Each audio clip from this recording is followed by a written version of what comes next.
भी डिसीजन ले रही है तो वो गरीबों पे भी ध्यान दे रही है। अमीर लोग तो कर लेते हैं बट प्रॉब्लम होती है गरीबों पे ध्यान नहीं देती सरकार कई बार, तो वो गरीबों पे भी सोच रही है, अमीरों का भी सोच रही है, तो देश में क्या आएगी। बट उस नौकरी को ज्वाइन करने के लिए मान लो 2 महीने का समय है, 2 महीने के बाद मेरी नौकरी वो ज्वाइन होगी, तो 2 महीने के लिए तो मैं बेरोजगार हूँ ना। तो एक मिनिमम बेरोजगारी देश में रहती है, जिसको बोला जाता है। अब उधार ले तो लेती है, तो देखिए सरकार के सिर पर क्या चढ़ जाता है, कर्जा चढ़ जाता है। अब इतना कर्जा चढ़ जाता है कि अब ऑब्वियसली जो उधार लिया तो ब्याज के साथ उस उधार को चुकाना भी है, तो कई बार इतना सरकार के ऊपर सिर के ऊपर कर्जा चढ़ जाता है कि सरकार उस कर्जे को चुका नहीं पाती है।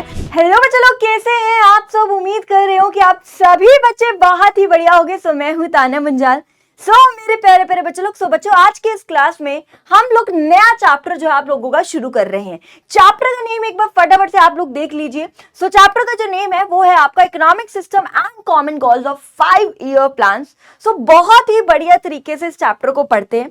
सबसे पहले एक बार देख लेते हैं इस चैप्टर में आप लोगों के कौन कौन से टॉपिक जो आप लोगों को करने हैं, राइट। तो फटाफट से अगर मैं बात करूं, सबसे पहले बात करते हैं व्हाट इज इकोनॉमिक प्लानिंग, क्या है, टाइप्स ऑफ इकोनॉमिक की बात करेंगे, कुछ मेरिट्स कुछ डीमेरिट्स ये हम करेंगे। उसके बाद long period and short period goals क्या है, paradox of savings and investment का टॉपिक करेंगे। Long period and short period plans क्या है, काफी इंपॉर्टेंट रहता है ये, ठीक है, ये काफी ज्यादा इंपॉर्टेंट रहता है वाला टॉपिक, ठीक है। और इसके बाद अच्छा ये रिपीट हो गया क्या, कोई बात नहीं, ये गलती से 2-3 बार लिखा हुआ है, कोई बात नहीं। पैराडॉक्स ऑफ सेविंग जहां पे भी दोबारा लिख दिया, कोई बात नहीं, मतलब टॉपिक वही है, ग्रोथ वाला टॉपिक। एक ये टॉपिक बहुत अच्छे से करेंगे कि ग्रोथ क्या होती है, डेवलपमेंट क्या होते हैं, और लॉन्ग पीरियड गोल्स कौन कौन से हैं आपके, ये सारी चीजें हम जो है बहुत ही ज्यादा अच्छे से हम इसको कर लेंगे। वो एक आधा पॉइंट रिपीट लिखा हुआ है बट सब कुछ करेंगे, रिलैक्स रहिए। चलिए आइए, फटाफट से अगर मैं बात करूं, सबसे पहले अगर मैं बात करती हूँ व्हाट इज इकोनॉमिक प्लानिंग, है ना। सबसे पहले अगर बात करी जाए कि इकोनॉमिक प्लानिंग क्या होती है, देखो भाई मैं आपको एक नॉर्मल सी बात बताती हूँ। देखो अब आप लोगों को ये पता है कि हमारे देश को आजादी कब मिली थी। मैम हमारे देश को आजादी कब मिली थी? 15 अगस्त 1947 को जो है हमारे देश को क्या मिली थी, आजादी मिली थी, है ना। 15 अगस्त 1947 को हमारे देश को आजादी मिली थी, राइट। मतलब बड़े ही मुश्किल से, बड़े ही संघर्ष करके हमने अंग्रेजों को दफा कर दिया था हमारे भारत से, है ना। और हमारे देश का जो पहला कॉन्स्टिट्यूशन कब आया था आप लोगों को पता है, 1950 के अंदर जो है हमारे देश का पहला कॉन्स्टिट्यूशन जो है आया था, यानी कि 26 जनवरी 1950 को हमारे देश का पहला जो है कॉन्स्टिट्यूशन आया था। अब हुआ क्या था, अब अंग्रेजों ने ना हमारे देश को एकदम चूर चूर कर दिया था, एकदम खत्म करके गए थे हमारे देश को, एकदम निचोड़ कर गए थे। हमारे देश की बहुत ही ज्यादा बुरी हालत हो गई थी। अब क्या था, अब 1950 में जब हमारे देश का पहला कॉन्स्टिट्यूशन आया और जब हमारे देश की पहली सरकार आई, तो अब ठान लिया था कि अब देश की कमांड को अपने हाथों में रखना है और देश को फिर से उठाना है। जो देश अंग्रेजों ने चूर चूर कर दिया था, खत्म कर दिया था, है ना, हमारे देश का जीडीपी एकदम गिर गया था। अब वापस से उस देश को उठाने की बारी आ गई थी कि वापस उस देश को उठाना है, उसको ग्रो करना है, उसको डेवलप करना है। तो यही हमने बात करी। तो उससे रिलेटेड काफी ज्यादा जो है इकोनॉमिक प्लानिंग हुई, यानी देश से रिलेटेड, इकोनॉमिक का मतलब है देश से रिलेटेड प्लानिंग्स करी गई कि क्या किया जाए, कैसे किया जाए, ताकि देश में क्या है ग्रोथ आए, ताकि देश में क्या है डेवलपमेंट आए। प्लानिंग करने के लिए ना एक प्लानिंग कमीशन को क्या किया गया, अपॉइंट किया गया। प्लानिंग करने के लिए क्या अपॉइंट किया गया, एक प्लानिंग कमीशन जो है क्या किया गया, इसको अपॉइंट किया गया। अब ये प्लानिंग कमीशन क्या है, ये प्लानिंग कमीशन क्या है, इसको हम प्लानिंग अथॉरिटीज भी बोल देते हैं। तो बेसिकली क्या होता है, कुछ जो है बड़े बड़े मंत्री लोग, मिनिस्टर लोग, जिनके पास बड़ी बड़ी पोस्टें हैं, है ना, वो यहां बैठ जाते थे और इस प्लानिंग कमीशन का जो चेयरपर्सन है वो यहां पर बैठ जाता था, है ना। और ये चेयरपर्सन कौन होता है, वो देश के प्रधानमंत्री होते हैं, यानी पीएम ऑफ द कंट्री, यानी prime minister of the country, right. देश के जो प्रधानमंत्री है वो इस प्लानिंग कमीशन के क्या रहते हैं, राजे, पीएम रहते हैं, है ना। बेसिकली प्लानिंग कमीशन के चेयरमैन रहते हैं, मतलब जो देश के प्रधानमंत्री है वो इस प्लानिंग कमीशन के क्या रहते हैं, राजे, चेयरमैन रहते हैं। होता क्या है, प्लानिंग कमीशन को अपॉइंट किया गया, जहां पे क्या हुआ, ये जो आपस में जो लोग हैं वो आपस में डिबेट करते हैं, चर्चाएं करते हैं, क्या किया जाए, कैसे किया जाए, क्या क्या प्लान्स निकाले जाए, क्या क्या पॉलिसीज इनिशिएट किया जाए, क्या क्या प्रोग्राम्स निकाले जाए, टारगेट डिसाइड किए जाते हैं जो उनको एक स्पेसिफाइड पीरियड ऑफ टाइम में क्या करने हैं, अचीव करने हैं, ताकि देश में क्या हो, ग्रोथ और डेवलपमेंट हो। और जो फाइनल डिसीजन है वो किसके द्वारा लिया जाता है, इस प्लानिंग कमीशन के चेयरपर्सन के द्वारा जो है फाइनल डिसीजन लिया जाता है, यानी प्रधानमंत्री के द्वारा जो है फाइनल डिसीजन जो है लिया जाता है, क्योंकि इस प्लानिंग कमीशन का जो चेयरपर्सन होता है वो देश के प्रधानमंत्री होते हैं। सो यही हम बात कर रहे हैं। इकोनॉमिक प्लानिंग का मतलब ये था कि देखो भाई, अब देश की हालत इतनी बुरी हो चुकी थी, तो अब देश को वापस से उठाने की बारी आ गई थी। तो अब देश से रिलेटेड काफी ज्यादा प्लानिंग्स करी गई और उसके लिए प्लानिंग कमीशन को जो क्या किया गया, अपॉइंट किया गया। इस प्लानिंग कमीशन का क्या काम था, जिसमें काफी सारे जो लोग हैं जिनके पास बड़ी बड़ी पोस्ट थी, है ना, उपाधियां थी, राइट, वो आपस में डिबेट करते, चर्चा करते, प्लानिंग्स बनाते, प्रोग्राम बनाते, पॉलिसीज बनाते, प्लानिंग्स करते हैं, कुछ टारगेट डिसाइड करते हैं जो उनको एक स्पेसिफाइड पीरियड ऑफ टाइम में क्या करने, अचीव करने हैं, ताकि देश में क्या आ सके, ग्रोथ आ सके, ताकि देश में क्या आ सके, डेवलपमेंट आ सके। तो यही है राज इकोनॉमिक प्लानिंग। फटाफट से एक बार देख लीजिए। सो इकोनॉमिक प्लानिंग क्या है, एक प्रोसेस है अंडर विच जो सेंट्रल अथॉरिटी है, सेंट्रल अथॉरिटी का मतलब जो मेन पावर है वो किसके पास थी, प्लानिंग कमीशन को क्या किया गया, अपॉइंट किया गया बेसिकली। सो जो मेन पावर थी वो किसके पास थी, प्लानिंग कमीशन के पास थी। ये प्लानिंग कमीशन क्या करती थी, टारगेट्स को सेट करती थी, टारगेट डिसाइड करती थी, ताकि देश में क्या आ सके, ग्रोथ एंड डेवलपमेंट आ सके। और उन टारगेट्स को जो अचीव करना होता था वो एक स्पेसिफाइड पीरियड ऑफ टाइम के अंदर जो है उन टारगेट्स को क्या करना होता, अचीव करना होता था, है ना। एंड फॉर दिस वो काफी सारी पॉलिसीज बनाई जाती थी, प्रोग्राम्स बनाए जाते थे, प्लानिंग्स करी जाती थी, ताकि देश में क्या आ सके, ग्रोथ एंड डेवलपमेंट आ सके। सो इन शॉर्ट मैं छोटा सा एक क्विक रिवीजन दे रही हूं आपको। इकोनॉमिक प्लानिंग मतलब प्लानिंग्स करी गई देश से रिलेटेड, इसके लिए प्लानिंग कमीशन को अपॉइंट किया गया। ये प्लानिंग कमीशन में क्या किया जाता है, जो लोग होते हैं जनरली बेसिकली क्या होते हैं कि वो आपस में डिबेट करते हैं, चर्चा करते हैं, प्लानिंग्स करते हैं, पॉलिसीज बनाते हैं, प्रोग्राम्स बनाते हैं, टारगेट फिक्स करते हैं जो उनको स्पेसिफाइड पीरियड ऑफ टाइम में अचीव करने, ताकि देश में क्या आ सके, ग्रोथ आ सके, ताकि देश में क्या आ सके, डेवलपमेंट आ सके। तो वही बात करें, याद रखना हमारे देश में जो प्लानिंग कमीशन कब आ गई थी, याद रखना 1950 के अंदर जो है प्लानिंग कमीशन आई थी, जो कब तक चली थी, 2015 तक चली थी प्लानिंग कमीशन। और 2015 के अंदर ही राजे याद रखना इस प्लानिंग कमीशन को रिप्लेस कर दिया गया था नीति आयोग से। प्लीज याद रखना हमारे देश में जो प्लानिंग कमीशन है वो 1950 में आ गई थी, जो कि 2015 तक चली थी। और इसी 2015 के अंदर क्या किया गया, इस प्लानिंग कमीशन को रिप्लेस करके नीति आयोग जो है इसका नाम रख दिया गया था, नीति आयोग से रिप्लेस कर दिया गया था। फुल फॉर्म देख लीजिए, काम वही है कि नीतियां बनाना, योजनाएं बनाना, है ना, ताकि देश में ग्रोथ हो, ताकि देश में डेवलपमेंट हो, ताकि देश का जीडीपी जो है बढ़े बेसिकली, है ना। तो यही है, इसको नीति आयोग से रिप्लेस कर दिया गया था। नीतियां बनाना, योजनाएं बनाई जाती थी ताकि देश में ग्रोथ एंड डेवलपमेंट है।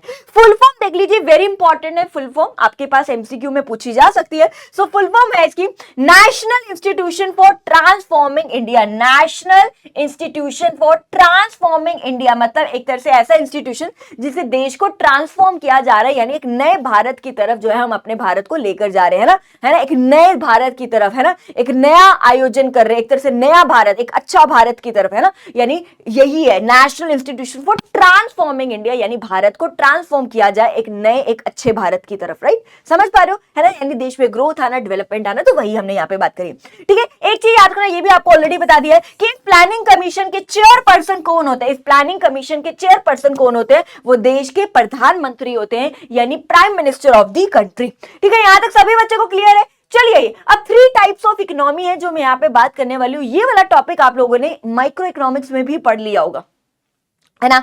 11th क्लास में आप लोगों ने माइक्रो इकोनॉमिक्स पढ़ी होगी, तो वहां पे एक छोटा सा टॉपिक आपने जरूर पढ़ा होगा, चैप्टर नंबर 1 में ही पढ़ा होगा। तो देयर आर 3 प्रकार की इकोनॉमी होती है। एक होती है सेंट्रली प्लान्ड इकोनॉमी, या जिसको मैं सोशल इकोनॉमी भी बोलती हूँ, या सोशलिस्ट इकोनॉमी बोल दो, या कमांड इकोनॉमी भी इसको बोला जाता है। इसी को राजे हम कमांड इकोनॉमी भी बोलते हैं, कमांड इकोनॉमी भी बोलते हैं, और कंट्रोल्ड इकोनॉमी भी बोला जाता है। कंट्रोल्ड इकोनॉमी भी इसको हम बोलते हैं, कंट्रोल्ड इकोनॉमी भी इसको बोला जाता है। तो इसके कुछ अदर नेम्स है कि सेंट्रल प्लान्ड इकोनॉमी क्या है, जिसको कंट्रोल्ड इकोनॉमी बोला जाता है, सोशल इकोनॉमी, सोशलिस्ट इकोनॉमी, ठीक है, कमांड इकोनॉमी, ये सारे इसके जो है अदर नेम है। अब है कैपिटलिस्ट इकोनॉमी क्या है, मार्केट इकोनॉमी क्या है, ये इसी को राज्य हम फ्री इकोनॉमी भी बोलते हैं, इसी को राज्य फ्री इकोनॉमी भी बोला जाता है। और नेक्स्ट है आपका मिक्स इकोनॉमी क्या है, बड़े ध्यान से देखिएगा। सबसे पहले अगर मैं बात करूं सेंट्रली प्लान्ड इकोनॉमी की बात करूं, या सोशलिस्ट इकोनॉमी, या कुछ भी ले लो, कोई भी नाम ले लो, ये ऐसी इकोनॉमी है जहां पे सारी सारे डिजीजेस जो होते हैं देश से रिलेटेड, कि क्या बनाना है, कैसे बनाना है, किसके लिए बनाना है, कहां से सामान आएगा, किसको सामान बेचा जाएगा, किस प्राइस पर सामान बेचा जाएगा, यानी every decision of the economy is taken by the government. यानी ऐसी इकोनॉमी है जहां पे सारे के सारे जो डिसीजंस होते हैं देश से रिलेटेड वो कौन लेता है, गवर्नमेंट के द्वारा लिया जाता है। इसलिए हम उसको कमांड इकोनॉमी बोलते हैं, because it is commanded by the government. या कंट्रोल्ड इकोनॉमी बोला जाता है because it is controlled by the economy, sorry it is controlled by the government. यानी ऐसी इकोनॉमी है जो किसके द्वारा कंट्रोल करी जा रही है, किसके द्वारा चलाई जा रही है, किसके द्वारा यहाँ पे सारे के सारे डिसीजंस लिए जा रहे हैं,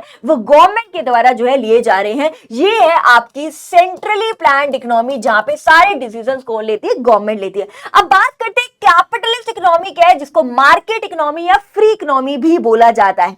ये एक ऐसी इकोनॉमी है राजे जहां पे जितने भी डिसीजंस है देश से रिलेटेड, वो सारे के सारे डिसीजन कौन लेता है, एक इंडिविजुअल लेता है। लेट्स से मैं अपनी खुद की एक कंपनी खोल रही हूं, खुद की एक फैक्ट्री खोल रही हूं, खुद की एक इंडस्ट्री खोल रही हूं, तो ऑब्वियसली जो भी डिसीजन होगा मेरी फैक्ट्री, मेरी कंपनी से रिलेटेड, वो मैं खुद लूंगी, है ना। So I have a power to take my own decision, right. तो यहां पे इंडिविजुअल के पास पावर है, उसके पास राइट है कि वो अपने सारे के सारे डिसीजन जो है ले सकता है। अगर मैं एग्जांपल दूं, जैसे यूएसए हो गया, यूके हो गया, ये ऐसी इकोनॉमी है जहां पे सारे के सारे डिसीजन कौन लेता है, एक इंडिविजुअल के द्वारा एक डिसीजन लिया जाता है। लेकिन अगर मैं इसकी बात करूं सेंट्रली प्लान्ड इकोनॉमी, जैसे कि नॉर्थ कोरिया हो गया, जहां पे सारे के सारे डिसीजन कौन लेती है, गवर्नमेंट के द्वारा ही सारे के सारे डिसीजन जो है लिए जाते हैं। लेकिन अगर बात करी जाए मिक्स्ड इकोनॉमी की, अगर हम बात करें, किसकी बात करें, मिक्स्ड इकोनॉमी की बात करें, ये एक ऐसी इकोनॉमी है, ये एक ऐसी इकोनॉमी है जो इन दोनों का ही क्या है, मिक्सचर है। यानी अगर मैं बात करूं, ये ऐसी इकोनॉमी है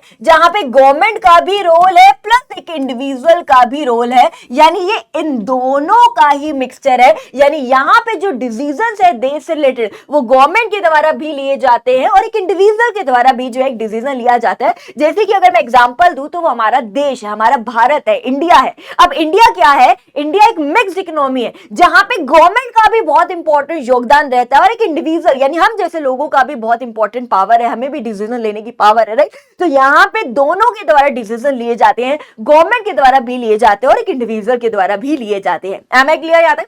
अब सेकंड पॉइंट पे चलिए फटाफट से। यहां पे जो गवर्नमेंट है वो एक इंपॉर्टेंट रोल प्ले करती है, देश रिलेटेड है ना, जो भी डिसीजन है गवर्नमेंट लेती है, तो गवर्नमेंट का बहुत ही ज्यादा इंपॉर्टेंट रोल है। अब यहां पे सारे डिसीजन कौन लेते हैं, इंडिविजुअल। तो क्या यहां पे गवर्नमेंट का कोई रोल नहीं है? ऐसा नहीं है यार। अब यूएसए में अगर मैं बात करूं, क्या वहां पे गवर्नमेंट का कोई रोल नहीं? नहीं, गवर्नमेंट का रोल है कि देश में हर एक काम लॉज और ऑर्डर के अकॉर्डिंग है ना। सो गवर्नमेंट का रोल है, the role of government is just to maintain laws and order. तो सरकार का यहाँ पे जो योगदान है वो लॉज और ऑर्डर्स को मेंटेन करना है कि हर एक काम लॉ के अकॉर्डिंग हो, लीगली हो, है ना, प्रॉपर ऑर्डर में हो, कोई भी काम इलीगल ना हो, कोई भी क्राइम ना हो देश से रिलेटेड। तो ये सारे डिसीजंस है ना। तो वही बात करें, ऐसी इकोनॉमी है जहां पे जो भी डिसीजंस है लेती वो चाहे इंडिविजुअल है, बट इसका मतलब ये नहीं कि गवर्नमेंट का रोल नहीं है। गवर्नमेंट का रोल है ताकि देश में हर एक काम लॉज और ऑर्डर्स के अकॉर्डिंग हो, यानी हर एक काम लीगल तरीके से हो, कोई भी काम इलीगल तरीके से ना हो। लेकिन अगर इसकी बात करूं मिक्स्ड इकोनॉमी, यहाँ पे तो दोनों का रोल है, गवर्नमेंट का भी इंपॉर्टेंट रोल है, इंडिविजुअल का भी इंपॉर्टेंट रोल है, तो because it is a mixture of both, है ना बेसिकली। तो ये ऐसी इकोनॉमी है जहाँ पे both individual and government plays an important role, यहाँ पे दोनों का ही जो है एक इंपॉर्टेंट रोल है। अब ध्यान समझिए, यहाँ पे सारे डिसीजन कौन लेता है, अब गवर्नमेंट लेती है। अब गवर्नमेंट जब सारे के सारे डिसीजन लेती है तो गवर्नमेंट का मेन ऑब्जेक्टिव क्या होता है, सोशल वेलफेयर पे ध्यान देना, है ना। सोशल वेलफेयर पे ध्यान देती है, समाज का भला हो, हर एक चीज न्याय के साथ हो, देश में एम्प्लॉयमेंट अपॉर्चुनिटीज बढ़े, देश में गरीबी कम हो, महंगाई कम हो, इन चीजों पे सरकार बहुत ज्यादा ध्यान देती है। यानी सोशल वेलफेयर, समाज का भला हो, इस चीज पे सरकार बहुत ज्यादा ध्यान देती है। तो कोई भी डिसीजन लेती है तो इस चीज को ध्यान में रखते हुए डिसीजन लेती है कि समाज का भला हो। लेकिन अगर यहाँ पे सारे डिसीजन कौन लेते हैं, इंडिविजुअल। अब एक इंडिविजुअल अगर डिसीजन ले रहा है तो उसका मेन ऑब्जेक्टिव ही क्या है, पैसा कमाना, यानी प्रॉफिट कमाना। तो यहां पे जिसका ऑब्जेक्टिव रहता है वो क्या रहता है, प्रॉफिट को मैक्सिमाइज करना, यानी प्रॉफिट ज्यादा से ज्यादा कमाना। सो मेन ऑब्जेक्टिव जो इस टाइप ऑफ इकोनॉमी का वो ये है कि यहां पे उनका ऑब्जेक्टिव रहता है कि क्या कमाना, प्रॉफिट को मैक्सिमाइज करना, यानी ज्यादा ज्यादा प्रॉफिट कमाना। और अगर मैं यहां की बात करूं, है ना, अब यहां पे मैंने आप लोगों को बताया है कि दोनों का इंपॉर्टेंट रोल है। अगर गवर्नमेंट डिसीजन ले रही है तो किस पे ध्यान देगी, सोशल वेलफेयर पे ध्यान देगी। ठीक है। और अगर एक इंडिविजुअल डिसीजन ले रहे हैं तो वो राज्य किस पे ध्यान देगा, प्रॉफिट को मैक्सिमाइजेशन पे ध्यान देगा, है ना, प्रॉफिट को मैक्सिमाइज करेगा, राइट। तो यहाँ पे दोनों ही ऑब्जेक्टिव रहते हैं, प्रॉफिट मैक्सिमाइजेशन करना भी, अगर एक इंडिविजुअल ले रहे हैं तो प्रॉफिट पे ध्यान देगा, और अगर गवर्नमेंट ले रही है तो वो सोशल वेलफेयर पे जो है ध्यान देगी। यहाँ तक सभी बच्चों को क्लियर है, सिंपल सी बात है, यहाँ तक किसी बच्चे को कोई दिक्कत तो नहीं है कि यार सारे डिसीजन गवर्नमेंट लेती है, इंडिविजुअल लेती है, यहाँ पे दोनों, यहाँ पे गवर्नमेंट का इंपॉर्टेंट रोल है, यहाँ पे भी गवर्नमेंट का रोल है लॉज और ऑर्डर्स को मेंटेन करना, यहाँ पे दोनों का ही इंपॉर्टेंट रोल है। यहाँ पे सारे डिसीजन गवर्नमेंट लेती है तो सोशल वेलफेयर पे ध्यान देगी, यहाँ इंडिविजुअल लेता है तो प्रॉफिट पे ध्यान देगा, यहाँ पे दोनों पे ध्यान दिया जाता है। अगर गवर्नमेंट ले रही है तो किस पे लेगी, वो सोशल वेलफेयर, अगर इंडिविजुअल ले रहे तो वो किस पे ध्यान देगा, ज्यादा किस पे फोकस करेगा, प्रॉफिट को मैक्सिमाइज करने पर। यहां तक सभी को क्लियर है। अब जो लास्ट पॉइंट ये रह गया आपका, अब यहां पे जो प्राइस है उसको कैसे डिसाइड किया जाता है, यानी ये जो इकोनॉमी है सेंट्रली प्लान्ड इकोनॉमी जहां पे डिसीजन गवर्नमेंट के द्वारा लिए जाते हैं, यहां पे जो प्राइस है, प्राइस को प्लानिंग अथॉरिटीज के बेसिस पे जो है क्या किया जाता है, डिसाइड किया जाता है। प्लानिंग अथॉरिटीज बोलो, प्लानिंग कमीशन बोलो, एक ही बात है। सो बेसिकली क्या होता है, आपस में जो बड़े बड़े जो लोग होते हैं वो यहां बैठ जाते हैं, और इस प्लानिंग कमीशन का जो चेयरपर्सन है वो यहां पे बैठ जाता है, जो जनरली क्या होते हैं, देश के प्रधानमंत्री होते हैं, आपस में डिबेट करते हैं, चर्चा करते हैं कि क्या प्राइस रखा जाए, है ना। हर एक किसी को सोचा जाता है, अमीरों का सोचा जाता है, गरीबों का भी सोचा जाता है, मिडिल क्लास इंसान का भी सोचा जाता है, आपस में डिबेट करते हैं, चर्चा करते हैं, और जो फाइनल डिसीजन है प्राइस से रिलेटेड वो किसके द्वारा लिया जाता है, इस चेयरपर्सन के द्वारा, जो इस प्लानिंग अथॉरिटी जो है ना, प्लानिंग कमीशन के जो चेयरपर्सन है उसके द्वारा जो है फाइनल डिसीजन लिया जाता है। तो इस तरीके से जो है प्राइस को क्या किया जाता है, द प्राइस ऑफ कमोडिटी को जो है इस तरीके से जो क्या किया जाता है, डिटरमिन किया जाता है। लेकिन अगर मैं कैपिटलिस्ट इकोनॉमी की बात करूं, यानी मार्केट या फ्री इकोनॉमी की बात करूं, यहां पे प्राइस को कैसे डिसाइड किया जाता है, on the basis of market forces of demand and supply. Micro में भी पढ़ा होगा, यानी जहां डिमांड सप्लाई कट कर जाएगी उसके बेसिस पे उन्होंने क्या किया, प्राइस को डिसाइड किया कि प्राइस उसका 1000 है, 2000 है, 100 है, 200 है, 300 है, 500 है, 800 है, कितना भी उसका प्राइस है वो किसके द्वारा डिसाइड किया गया, on the basis of market forces of demand and supply. यानी जहां डिमांड और सप्लाई कट करेगी उसके बेसिस पे उन्होंने क्या किया, प्राइस को डिसाइड किया। तो फटाफट से देख लीजिए। सो यहाँ पे जो प्राइस ऑफ कमोडिटी है वो किसके द्वारा डिटरमिन किया जाता है, और है ना, by the market forces of demand and supply के बेसिस पे किया जाता है। यानी जहां डिमांड और जहां सप्लाई इंटरसेक्ट करती है उसके बेसिस पे जो है प्राइस को क्या किया जाता है, राजे, डिटरमिन किया जाता है, यानी निकाला जाता है। सो यहां की बात करूं, मिक्स इकोनॉमी की बात करूं, तो मिक्स इकोनॉमी में प्राइस को कैसे डिसाइड किया जाता है, बड़े ध्यान से देखिए। देखो बेटा, अगर गवर्नमेंट डिसीजन ले रही है, गवर्नमेंट प्राइस को डिसाइड कर रही है, तो ऑब्वियसली वो किसके बेसिस पे करेगी, प्लानिंग अथॉरिटीज के बेसिस पे करेगी, है ना। वही सभा बैठेगी और फाइनल डिसीजन कौन लेगा, प्लानिंग अथॉरिटी के चेयरमैन के द्वारा, जो है चेयरपर्सन के द्वारा फाइनल डिसीजन लिया जाता है। लेकिन अगर एक इंडिविजुअल प्राइस को डिसाइड करे तो वो किसके बेसिस पे करेगा, on the basis of market forces और डिमांड एंड सप्लाई के बेसिस पे डिसाइड करेगा कि इसका प्राइस कितना होगा। तो वही बात करूं, यहां पे जो प्राइस को डिसाइड किया जाता है वो दोनों के बेसिस पे किया जाता है। अगर गवर्नमेंट कर रही है तो प्लानिंग अथॉरिटीज के बेसिस पे करेगी, अगर एक इंडिविजुअल कर रहा है तो वो market forces of demand and supply के बेसिस पे करेगा, राइट। तो यहां पे जो प्राइस है कमोडिटी का वो डिटरमिन किया जाता है, दोनों तरीके से किया जाता है। मार्केट फोर्सेस और डिमांड एंड सप्लाई के बेसिस पर भी किया जाता है। अगर एक इंडिविजुअल ले रहे तो वो market forces demand and supply के बेसिस पे लेगा, लेकिन अगर गवर्नमेंट ले रही तो किसके बेसिस पे लेगा, प्लानिंग अथॉरिटीज के बेसिस पर जो है लेगा। तो ये आपका पूरा का पूरा टॉपिक है जो हमने बात करी है कि इन तीनों टाइप ऑफ इकोनॉमी ये है क्या और इनके बीच में डिफरेंस क्या है, जो हमने बहुत ही अच्छे से क्या कर लिया, बात कर लिया है। अब कुछ इसके मेरिट्स और डीमेरिट्स है जो बहुत ज्यादा इंपॉर्टेंट तो नहीं है। देखो ये टॉपिक बहुत ज्यादा इंपॉर्टेंट नहीं है आप लोगों के एग्जाम पॉइंट ऑफ व्यू से, बट स्टिल हम कर रहे हैं, राइट। बहुत ज्यादा इंपॉर्टेंट नहीं है, मैं आपको बता दूंगी इस चैप्टर में सबसे ज्यादा इंपॉर्टेंट क्या है वो मैं आपको साथ के साथ बता दूंगी। सो रिलैक्स रहिए, ठीक है। सो अभी तक के हिसाब से अगर मैं बात करूं तो जो इंपॉर्टेंट हमने पढ़ा है वो आपका फर्स्ट वाला पेज काफी ज्यादा इंपॉर्टेंट है। फर्स्ट स्लाइड को अच्छे से कर लीजिएगा, ये आपके एग्जाम पॉइंट ऑफ व्यू से काफी ज्यादा इंपॉर्टेंट है, ठीक है। ये भी अच्छे से कर जाएगा, लेकिन इंपॉर्टेंस मतलब मेरिट डीमेरिट्स इसकी इतनी ज्यादा इंपॉर्टेंट नहीं है for your board exam point of view. चलिए, सो अब कुछ 3 प्रकार की इकोनॉमी हमने बात कर ली है। कैपिटलिस्ट है ना, सेंट्रल प्लान्ड इकोनॉमी है, मिक्स्ड इकोनॉमी है, there are 3 types of economy, right. अब उसके कुछ फायदे और नुकसान की बात करें। सबसे पहले कैपिटलिस्ट इकोनॉमी की बात करें, ये ऐसी इकोनॉमी है जहां पे सारे के सारे डिसीजंस कौन लेता है, कि इंडिविजुअल के द्वारा लिया जाता है, वो बीच वाली है ना।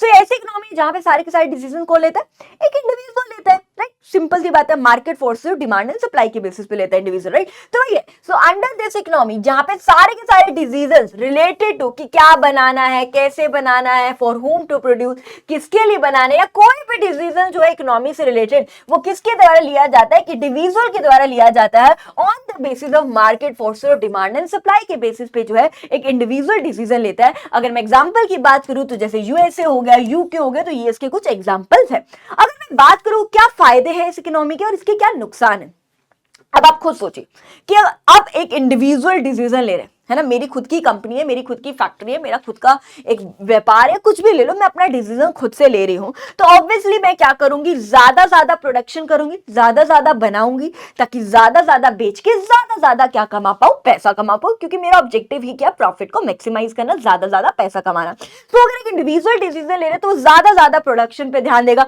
वो क्वालिटी पे फोकस करेगा कि वो अच्छी क्वालिटी के प्रोडक्ट्स बनाए, लेटेस्ट टेक्नोलॉजी का इस्तेमाल करेगा, नई प्रकार की मशीनें यूज करेगा, ताकि उससे वो ज्यादा प्रोडक्शन करके ज्यादा बेच के और ज्यादा क्या कमा सके, पैसा कमा सके। प्लस अब ऑब्वियसली प्रॉफिट भी वो ज्यादा कमाएगा, मानते कि नहीं कमाते, कि ज्यादा बनाऊंगी तो ज्यादा बेचूंगी तो ज्यादा पैसा भी कमाऊंगी, तो इसका ये एक मेरिट भी है कि वो ज्यादा प्रॉफिट भी कमा पाएगा। और लास्ट पॉइंट है कि हमारे देश का जीडीपी भी बढ़ेगा, क्योंकि ऑब्वियसली एक इंडिविजुअल डिसीजन ले तो ज्यादा प्रोडक्शन करेगा, और अगर ज्यादा प्रोडक्शन होगी तो देश का जीडीपी भी बढ़ेगा, और हमारे देश में क्या आएगी, ग्रोथ आएगी, हमारे देश में क्या आएगी, ग्रोथ आएगी, तो यानी देश का जीडीपी भी बढ़ेगा।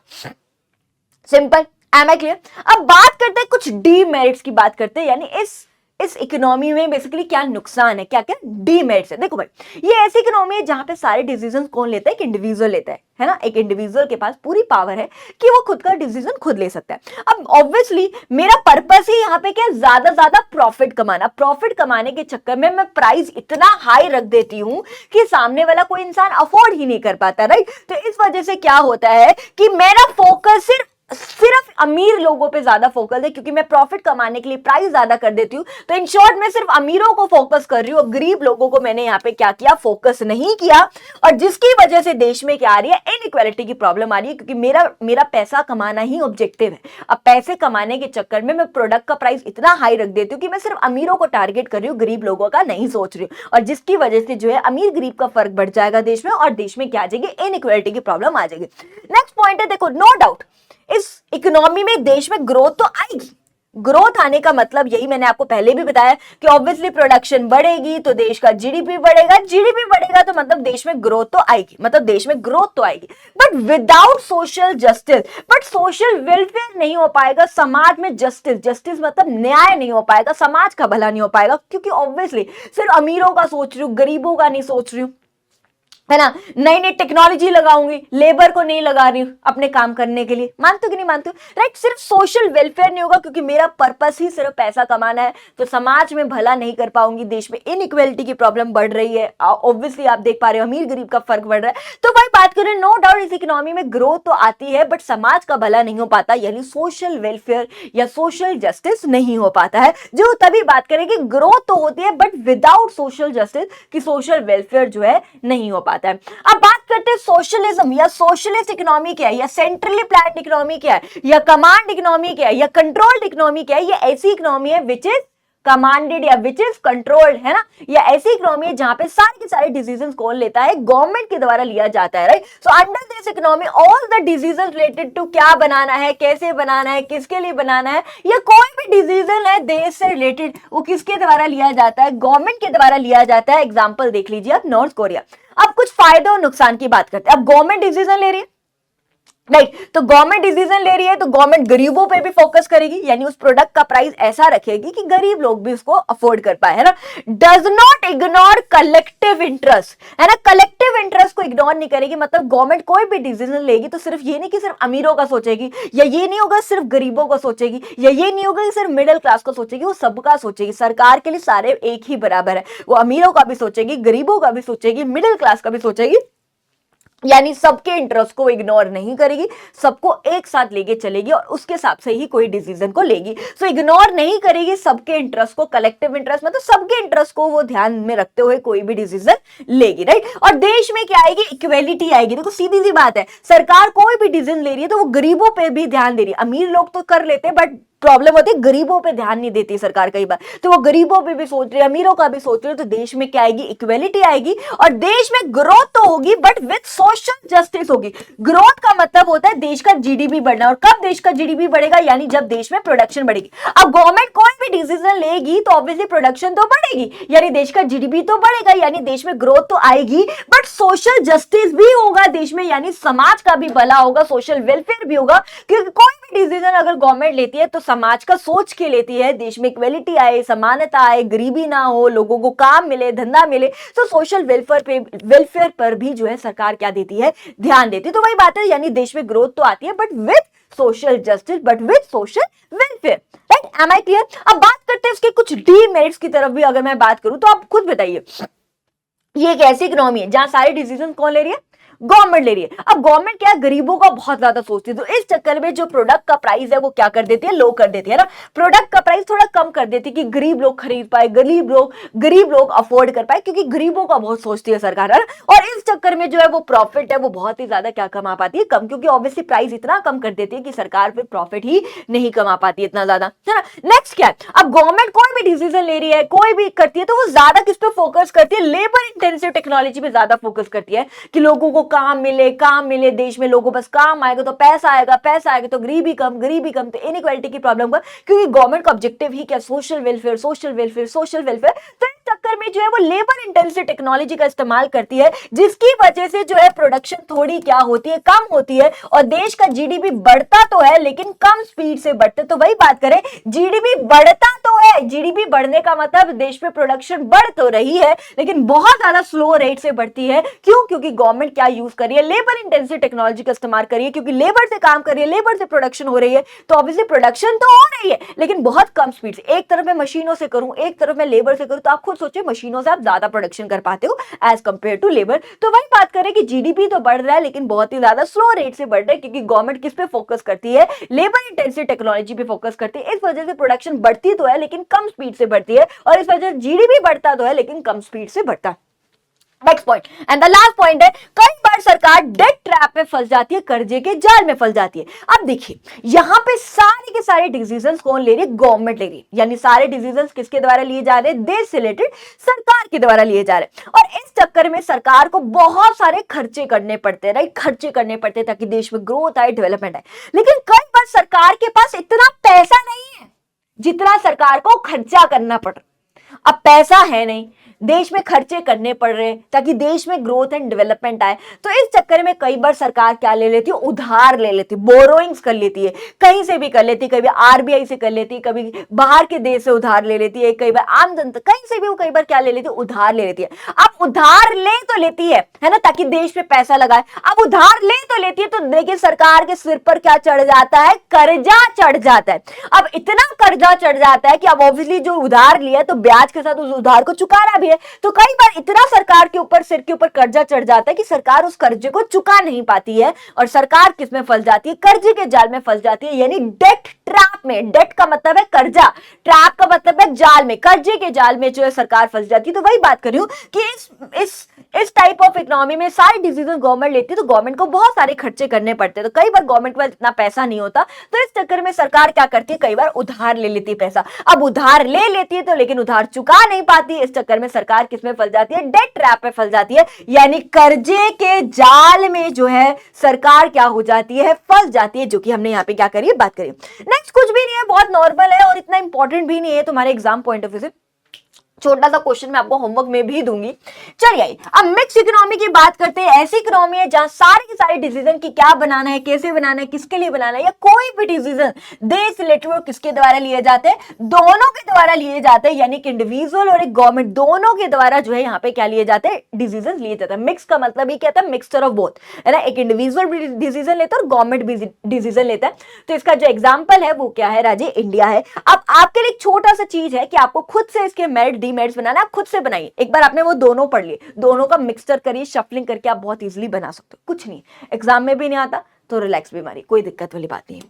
चलिए अब मेन जो मुद्दा है, जो आज का चैप्टर जो शुरू हो रहा है, जो सबसे ज्यादा इंपॉर्टेंट चीजें हैं जो इस चैप्टर में, जो आपके एग्जाम पॉइंट ऑफ व्यू से इंपॉर्टेंट है, जो आएगी आपके एग्जाम में, हम उसकी बात करते हैं अब, है ना। सो अब जो टॉपिक इंपॉर्टेंट है वो ये है आपका कि लॉन्ग पीरियड गोल्स क्या होते हैं और शॉर्ट पीरियड गोल्स क्या होते हैं। ध्यान समझिए कि लॉन्ग पीरियड गोल्स क्या है और शॉर्ट पीरियड गोल्स क्या है। फटाफट से देखिए, नाम से पता चल रहा है लॉन्ग पीरियड गोल्स, ऐसे गोल्स जो लंबे समय तक चलते हैं, है ना। और शॉर्ट पीरियड गोल जो ऐसे गोल है जो शॉर्ट पीरियड टाइम के गोल्स रहते हैं, है ना। सबसे पहले मैं अगर डिटेलिंग की बात करती हूँ तो मैं शॉर्ट पीरियड गोल्स पे आती हूँ, फिर मैं लॉन्ग पे चलूंगी। ये काफी ज्यादा इंपॉर्टेंट है लॉन्ग पीरियड गोल स्पेशली, है ना। काफी ज्यादा इंपॉर्टेंट है लॉन्ग पीरियड गोल्स की। कौन कौन से लॉन्ग पीरियड गोल्स है तुम्हारे एग्जाम पॉइंट ऑफ व्यू से। एक पॉइंट खाली इसमें से आपका 3 नंबर का क्वेश्चन उठ के आ जाता है, खाली 3 नंबर का क्वेश्चन खाली एक पॉइंट से जो है आप लोगों के एग्जाम में पूछा जा सकता है। वेरी वेरी इंपॉर्टेंट, तो इसको बहुत सीरियसली होके कर लेना, ठीक है। जो चीजें इंपॉर्टेंट है वो साथ के साथ बता रही हूँ। चलिए अब फटाफट से देखते हैं लॉन्ग पीरियड गोल्स क्या है और शॉर्ट पीरियड गोल्स क्या। सबसे पहले मैं शॉर्ट पीरियड गोल्स के बारे में बात करती हूँ, यानी ऐसे गोल्स जो शॉर्ट पीरियड ऑफ टाइम के लिए, यानी ऐसे गोल्स जो सिर्फ 5 साल के लिए रहते हैं, क्योंकि हमें पता है सरकार कितने सालों की आती है, 5 साल के लिए सरकार आती है। तो जब नई सरकार आएगी वो अपने नए वादे लेके आएगी, वो अपने नए गोल्स लेके आएगी, है ना। कहती है ना सरकार, हम महंगाई को कम करेंगे, हम गरीबी को कम करेंगे, हम ये करेंगे, हम सड़कें बनवाएंगे तुम्हारे लिए, हम वो बनवाएंगे तुम्हारे लिए, वगैरह वगैरह। सरकार आती है, अपने वादे करती है, झूठे वादे करे या सच्चे वादे करे, करती है वादे, है ना। जब सरकार आती है 5 साल के लिए सरकार आती है तो अपने कुछ गोल्स लेके आती है कि हम ये करेंगे देश के लिए। सीधी सी बात है। 5 साल के बाद सरकार चेंज हो जाती है तो गोल्स भी चेंज हो जाते हैं। नई सरकार आती है वो अपने नए गोल्स लेके आती है, फिर 5 साल के बाद जब सरकार चेंज होगी तो नई सरकार आएगी तो फिर से वो अपने नए गोल्स लेके आएगी, राइट। तो ये ऐसे गोल्स है जो चेंज हो जाते हैं आफ्टर एवरी 5 ईयर, क्योंकि सरकार ही हर 5 साल के बाद चेंज हो रही है, तो ये गोल्स भी हर 5 साल के बाद क्या हो जाते हैं, चेंज हो जाते हैं। तो ये होते हैं आपके short period goals. So these goals change after every 5 years, यानी ऐसे गोल्स है जो हर 5 साल के बाद क्या हो जाते हैं, चेंज हो जाते हैं। लेकिन अगर मैं लॉन्ग पीरियड गोल्स की बात करूं, ऐसे गोल्स हैं जो चलते ही रहते हैं, यानी कभी चेंज नहीं होते, which are common for every 5 year, जो हर 5 साल में ये गोल्स तो रहेंगे ही रहेंगे, कि जैसे देश का जीडीपी बढ़ाना, देश में एम्प्लॉयमेंट को बढ़ाना, देश में मॉडर्नाइजेशन लेके आना, देश को सेल्फ सफिशिएंट बनाना, है ना। ये गोल जो चलते रहेंगे, है ना, जो कभी नहीं खत्म होंगे। आज से 20 साल पहले भी सरकार आई थी, तब भी उन्होंने ये चीजें बोली, आज भी जो है वो भी यही बोलेगी, आगे आने वाले 10 साल बाद, 20 साल बाद चले जाओ तब भी ये गोल्स रहेंगे ही रहेंगे। यानी ये ऐसे गोल्स है जो लंबे समय तक चलते हैं, यानी जो कॉमन है फॉर एवरी 5 ईयर्स, यानी कोई भी सरकार आती है तो ये गोल्स तो रखती ही रखती है। प्लस इसके अलावा अपने वो कुछ शॉर्ट टर्म गोल जो लाती है ना, कि महंगाई को, सड़कें बनवाएंगे, ये लगवा के देंगे, खेतों में ये करवाएंगे, हम फार्मर्स की ये मदद करेंगे, हम वो सारी चीजें शॉर्ट पीरियड गोल्स में आ जाती है, ठीक है। Am I clear? तो यही है। सो लॉन्ग पीरियड गोल्स क्या है, कॉमन है फॉर एवरी 5 ईयर्स, यानी ये गोल्स तो रहते ही रहते हैं, आज से 20 साल पहले भी थे, आज भी है और आगे भी रहेंगे, यानी ये गोल्स तो रहेंगे ही रहेंगे। प्लस इसके अलावा जब सरकार आती है तो वो अपने कुछ नए गोल्स लेके आती है जो चेंज हो जाते हैं आफ्टर एवरी 5 ईयर्स, क्योंकि सरकार हर 5 साल के बाद चेंज हो जाती है। तो याद रखना ये गोल्स कॉमन है फॉर एवरी 5 ईयर्स, की देश का जीडीपी बढ़ाना, देश में मॉडर्नाइजेशन लेके आना, देश में इक्वेलिटी लेके आना, देश को सेल्फ सफिशिएंट बनाना, है ना, देश में एम्प्लॉयमेंट को बढ़ाना, वगैरह वगैरह, है ना। तो ये गोल्स कॉमन है हर 5 साल, आज से 20 साल पहले भी थे, आज भी और आगे भी रहेंगे। शॉर्ट पीरियड गोल्स जो है वो चेंज हो जाते हैं आफ्टर एवरी 5 ईयर्स, क्योंकि सरकार नहीं आती है तो वो अपने नए गोल्स, अपने नए वादे लेके आती है। अब ध्यान समझना, इसको लॉन्ग पीरियड गोल्स के अदर नेम्स है, these are also known as, इसी को हम common goal of 5 year plan बोलते हैं, क्योंकि ये हर 5 साल में ये गोल्स तो रहेंगे ही रहेंगे, यानी ये तो कॉमन है, ये तो रहेंगे ही रहेंगे। या फिर इसी को हम पर्सपेक्टिव प्लान भी बोलते हैं। पर्सपेक्टिव का मतलब होता है लॉन्ग पीरियड, पर्सपेक्टिव का मतलब होता है लॉन्ग पीरियड प्लान, यानी ऐसे प्लान्स है जो लंबे समय तक जो है चलते आ रहे हैं, पहले भी थे, आज भी हैं और आगे भी रहेंगे, यानी ऐसे प्लान्स है जिसको हम लॉन्ग पीरियड प्लान या फिर पर्सपेक्टिव प्लान बोल लेते हैं। अब इसका क्या नेम है, इसी को हम बोल देते हैं these are plan specific. Plan specific का मतलब है ये स्पेसिफाइड पीरियड ऑफ टाइम के लिए प्लान्स होते हैं, बेसिकली 5 साल के प्लान्स होते हैं, क्योंकि नई सरकार आती है, फिर वो अपने नए गोल्स, अपने नए वादे, अपने नए प्लान्स लेके आती है, राइट। तो ये स्पेसिफाइड पीरियड ऑफ टाइम के लिए क्या रहते हैं, प्लान्स रहते हैं। अब ध्यान समझिए, इसका एक और नेम है, इसी को राज्य हम बोलते हैं ऑब्जेक्टिव्स ऑफ प्लानिंग, और इसको बोला जाता है ऑब्जेक्टिव्स ऑफ प्लान। अब फर्क क्या है ऑब्जेक्टिव्स ऑफ प्लानिंग और ऑब्जेक्टिव्स ऑफ प्लान, है ना, काइंड ऑफ मतलब तो वही है ना, कि बेसिकली कुछ ऑब्जेक्टिव्स डिसाइड करी जाती है, प्लानिंग्स करी जाती है, देश में ग्रोथ एंड डेवलपमेंट हो, कुछ प्लान बनाए जाते हैं ताकि देश में ग्रोथ एंड डेवलपमेंट हो। और फर्क क्या प्लानिंग और प्लान में? प्लानिंग क्या होती है? जो लॉन्ग टर्म चलती है ना, जो लंबे समय तक चलती है। प्लान क्या होता है? जो एक स्पेसिफाइड पीरियड ऑफ टाइम के लिए प्लान रहते हैं, because it is only 5 years के लिए प्लान रहते हैं। नई सरकार आएगी, वो अपने नए गोल्स लाएगी, अपने नए वादे लाएगी, तो एक स्पेसिफाइड पीरियड ऑफ टाइम के लिए क्या रहते हैं? प्लान्स रहते हैं। स्पेसिफाइड पीरियड ऑफ टाइम के लिए बेसिकली गोल्स रहते हैं, राइट? तो इसलिए इसको हम बोलते हैं ऑब्जेक्टिव्स ऑफ प्लानिंग बोला जाता है, इसको ऑब्जेक्टिव्स ऑफ प्लान बोला जाता है। प्लानिंग क्यों है? क्योंकि एक लॉन्ग टर्म प्रोसेस होती है प्लानिंग। प्लान मतलब एक स्पेसिफाइड पीरियड ऑफ टाइम के लिए आपने क्या बनाया? प्लान बनाया। अब बहुत सारे बच्चों को भूल जाते हैं किसमें प्लानिंग था, किसमें प्लान था, तो आप इस तरीके से याद कर सकते हो कि लॉन्ग में लॉन्ग वाला नाम लिख दो, है ना, और शॉर्ट वाले में शॉर्ट वाला नाम लिख दो। तो इस तरीके से आप याद रख सकते हो कि इसको हम ऑब्जेक्टिव्स ऑफ प्लानिंग बोलते हैं, इसको हम ऑब्जेक्टिव्स ऑफ प्लान बोलते हैं। एक बार बोर्ड एग्जाम में क्वेश्चन आया हुआ है, difference between objectives of planning and objectives of plan. बहुत सारे बच्चे क्वेश्चन नहीं करके आए थे कि मैम हमें तो आता ही नहीं था, ये तो पढ़ा ही नहीं है, तो out of syllabus. Out of syllabus कुछ नहीं होता राजे, वही बात है। यहाँ पे उन्होंने ऑब्जेक्टिव्स ऑफ प्लानिंग लिख दिया, ऑब्जेक्टिव्स ऑफ प्लान लिख दिया, एक ही बात है। लॉन्ग पीरियड और शॉर्ट पीरियड ही बोला जा रहा था, बस इसकी जगह थर्ड पॉइंट बना के ये लिख देते, these are also known as long period goals, these are also known as short period goals। तो कुछ नहीं था, ठीक है। Am I clear? सबको समझ आया? तो यार रखना, लॉन्ग पीरियड गोल ऐसे गोल्स होते हैं जो लंबे समय तक चलते हैं, है ना, मतलब ऐसे गोल जो पहले भी थे, आज भी और आगे भी रहेंगे, यानी which are common for every 5 years, है ना। ये ऐसे गोल है जो हर 5 साल में रहते ही रहते हैं, और इसी को हम पर्सपेक्टिव प्लान या फिर इसको ऑब्जेक्टिव्स ऑफ प्लानिंग बोला जाता है। ये ऐसे गोल है जो हर 5 साल के बाद चेंज हो जाते हैं, क्योंकि सरकार हर 5 साल के बाद चेंज हो जाती है। इसको प्लान स्पेसिफिक बोला जाता है क्योंकि स्पेसिफाइड पीरियड ऑफ टाइम के लिए प्लान है। इसको ऑब्जेक्टिव्स ऑफ प्लान भी जो है हम लोग बोलते हैं। अब याद रखना, हमारे भारत में जो है मिक्स इकोनॉमी सिस्टम चलता है, ये तो आपको पता ही है, जहां पे गवर्नमेंट का भी रोल रहता है और एक इंडिविजुअल का भी रोल रहता है। अब कुछ लॉन्ग पीरियड गोल्स है जो हम बात करने वाले, very important for your exam point of view, है ना, तो ध्यान समझिए। अब कुछ लॉन्ग पीरियड गोल्स है जिसको common goal of 5 year plan बोला जाता है, क्योंकि हर 5 साल में ये गोल्स तो रहेंगे ही रहेंगे, इसके अलावा और गोल्स आ जाते हैं, है ना। ये तो रहते ही रहते, आज से 20 साल पहले भी सरकार आई थी, तब भी थे, आज भी और आगे भी आएंगे ही रहेंगे। मतलब ये गोल्स तो रहते ही रहते हैं, जो लॉन्ग पीरियड गोल्स है, यानी कॉमन है, हर 5 साल में ये गोल्स तो रहेंगे ही रहेंगे। और कौन कौन से गोल है? कि देश का जीडीपी बढ़ाना, देश में फुल एम्प्लॉयमेंट लेके आना, देश में इक्वालिटी लेके आना, देश में मॉडर्नाइजेशन लेके आना, और देश को सेल्फ सफिशिएंट या फिर सेल्फ रिलायंट बनाना।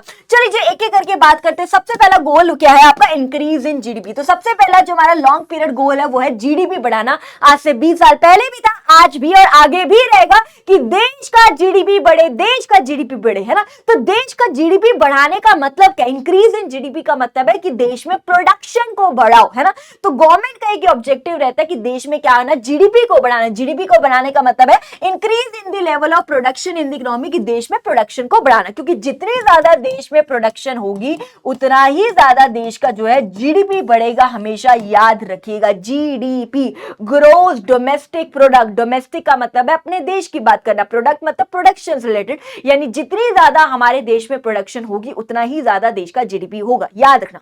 अब आपको भी पता है कि कोरोना के समय में देश में प्रोडक्शन बहुत कम हो रही थी, फैक्ट्रीज इंडस्ट्रीज बंद हो गई थी, है ना। तो देश का जीडीपी कितना गिर गया था। जब कोरोना ठीक हो गया, मतलब देश में एक स्टेबिलिटी आने लगी, राइट, जब फिर से फैक्ट्रीज इंडस्ट्रीज कंपनियां खुलने लगी, देश में प्रोडक्शन बढ़ने लगी, तो देश का जीडीपी भी बढ़ने लगा। तो हमेशा याद रखना, जितनी ज्यादा देश में प्रोडक्शन होगी उतना ही देश का जीडीपी बढ़ेगा, और जितनी कम देश में प्रोडक्शन होगी उतना ही कम देश का जीडीपी होगा। तो भाई ये तो पहला पॉइंट है, देश का जीडीपी बढ़ाना। जीडीपी बढ़ाने का मतलब ही है देश में प्रोडक्शन को बढ़ाना। तो इसके लिए सरकार क्या करे कि देश में प्रोडक्शन बढ़े, प्रोडक्शन बढ़ेगी तो जीडीपी अपना बढ़ जाएगा। तो क्या करे सरकार? तो सरकार क्या करे? प्रॉपर यूटिलाइजेशन करे रिसोर्सेज का, अपने रिसोर्सेज का अच्छे से इस्तेमाल करे, है ना।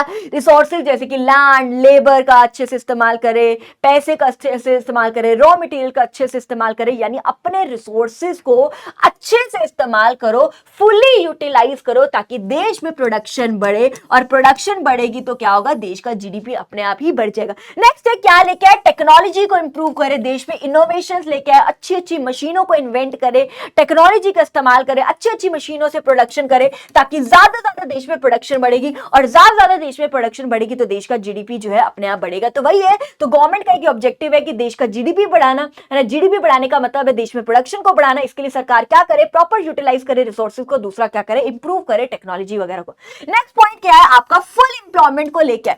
अब सरकार का ये ऑब्जेक्टिव भी है कि देश में क्या लेके आना, फुल एम्प्लॉयमेंट लेके आना। फुल एम्प्लॉयमेंट, फुल एम्प्लॉयमेंट का मतलब क्या है, एम्प्लॉयमेंट मतलब लोगों के पास काम धंधा है। फुल एम्प्लॉयमेंट का मतलब क्या है, ये कि सभी लोगों के पास काम धंधा है ना, यही लगता है ना। फुल का मतलब क्या है, कंप्लीट एम्प्लॉयमेंट है देश में। कंप्लीट एम्प्लॉयमेंट का मतलब क्या ये है, आप मुझे बताओ, क्या ये है कि देश में जितनी जनसंख्या है, मैं मान के चलती हूँ, कितनी जनसंख्या है, मैं मान के चलती हूँ 142 करोड़ में अप्रोक्सीमेट ले लेती हूँ, चलो 143 ले लेती हूँ ना, 143 करोड़ के आसपास मैं मान के चल रही हूँ देश में जनसंख्या।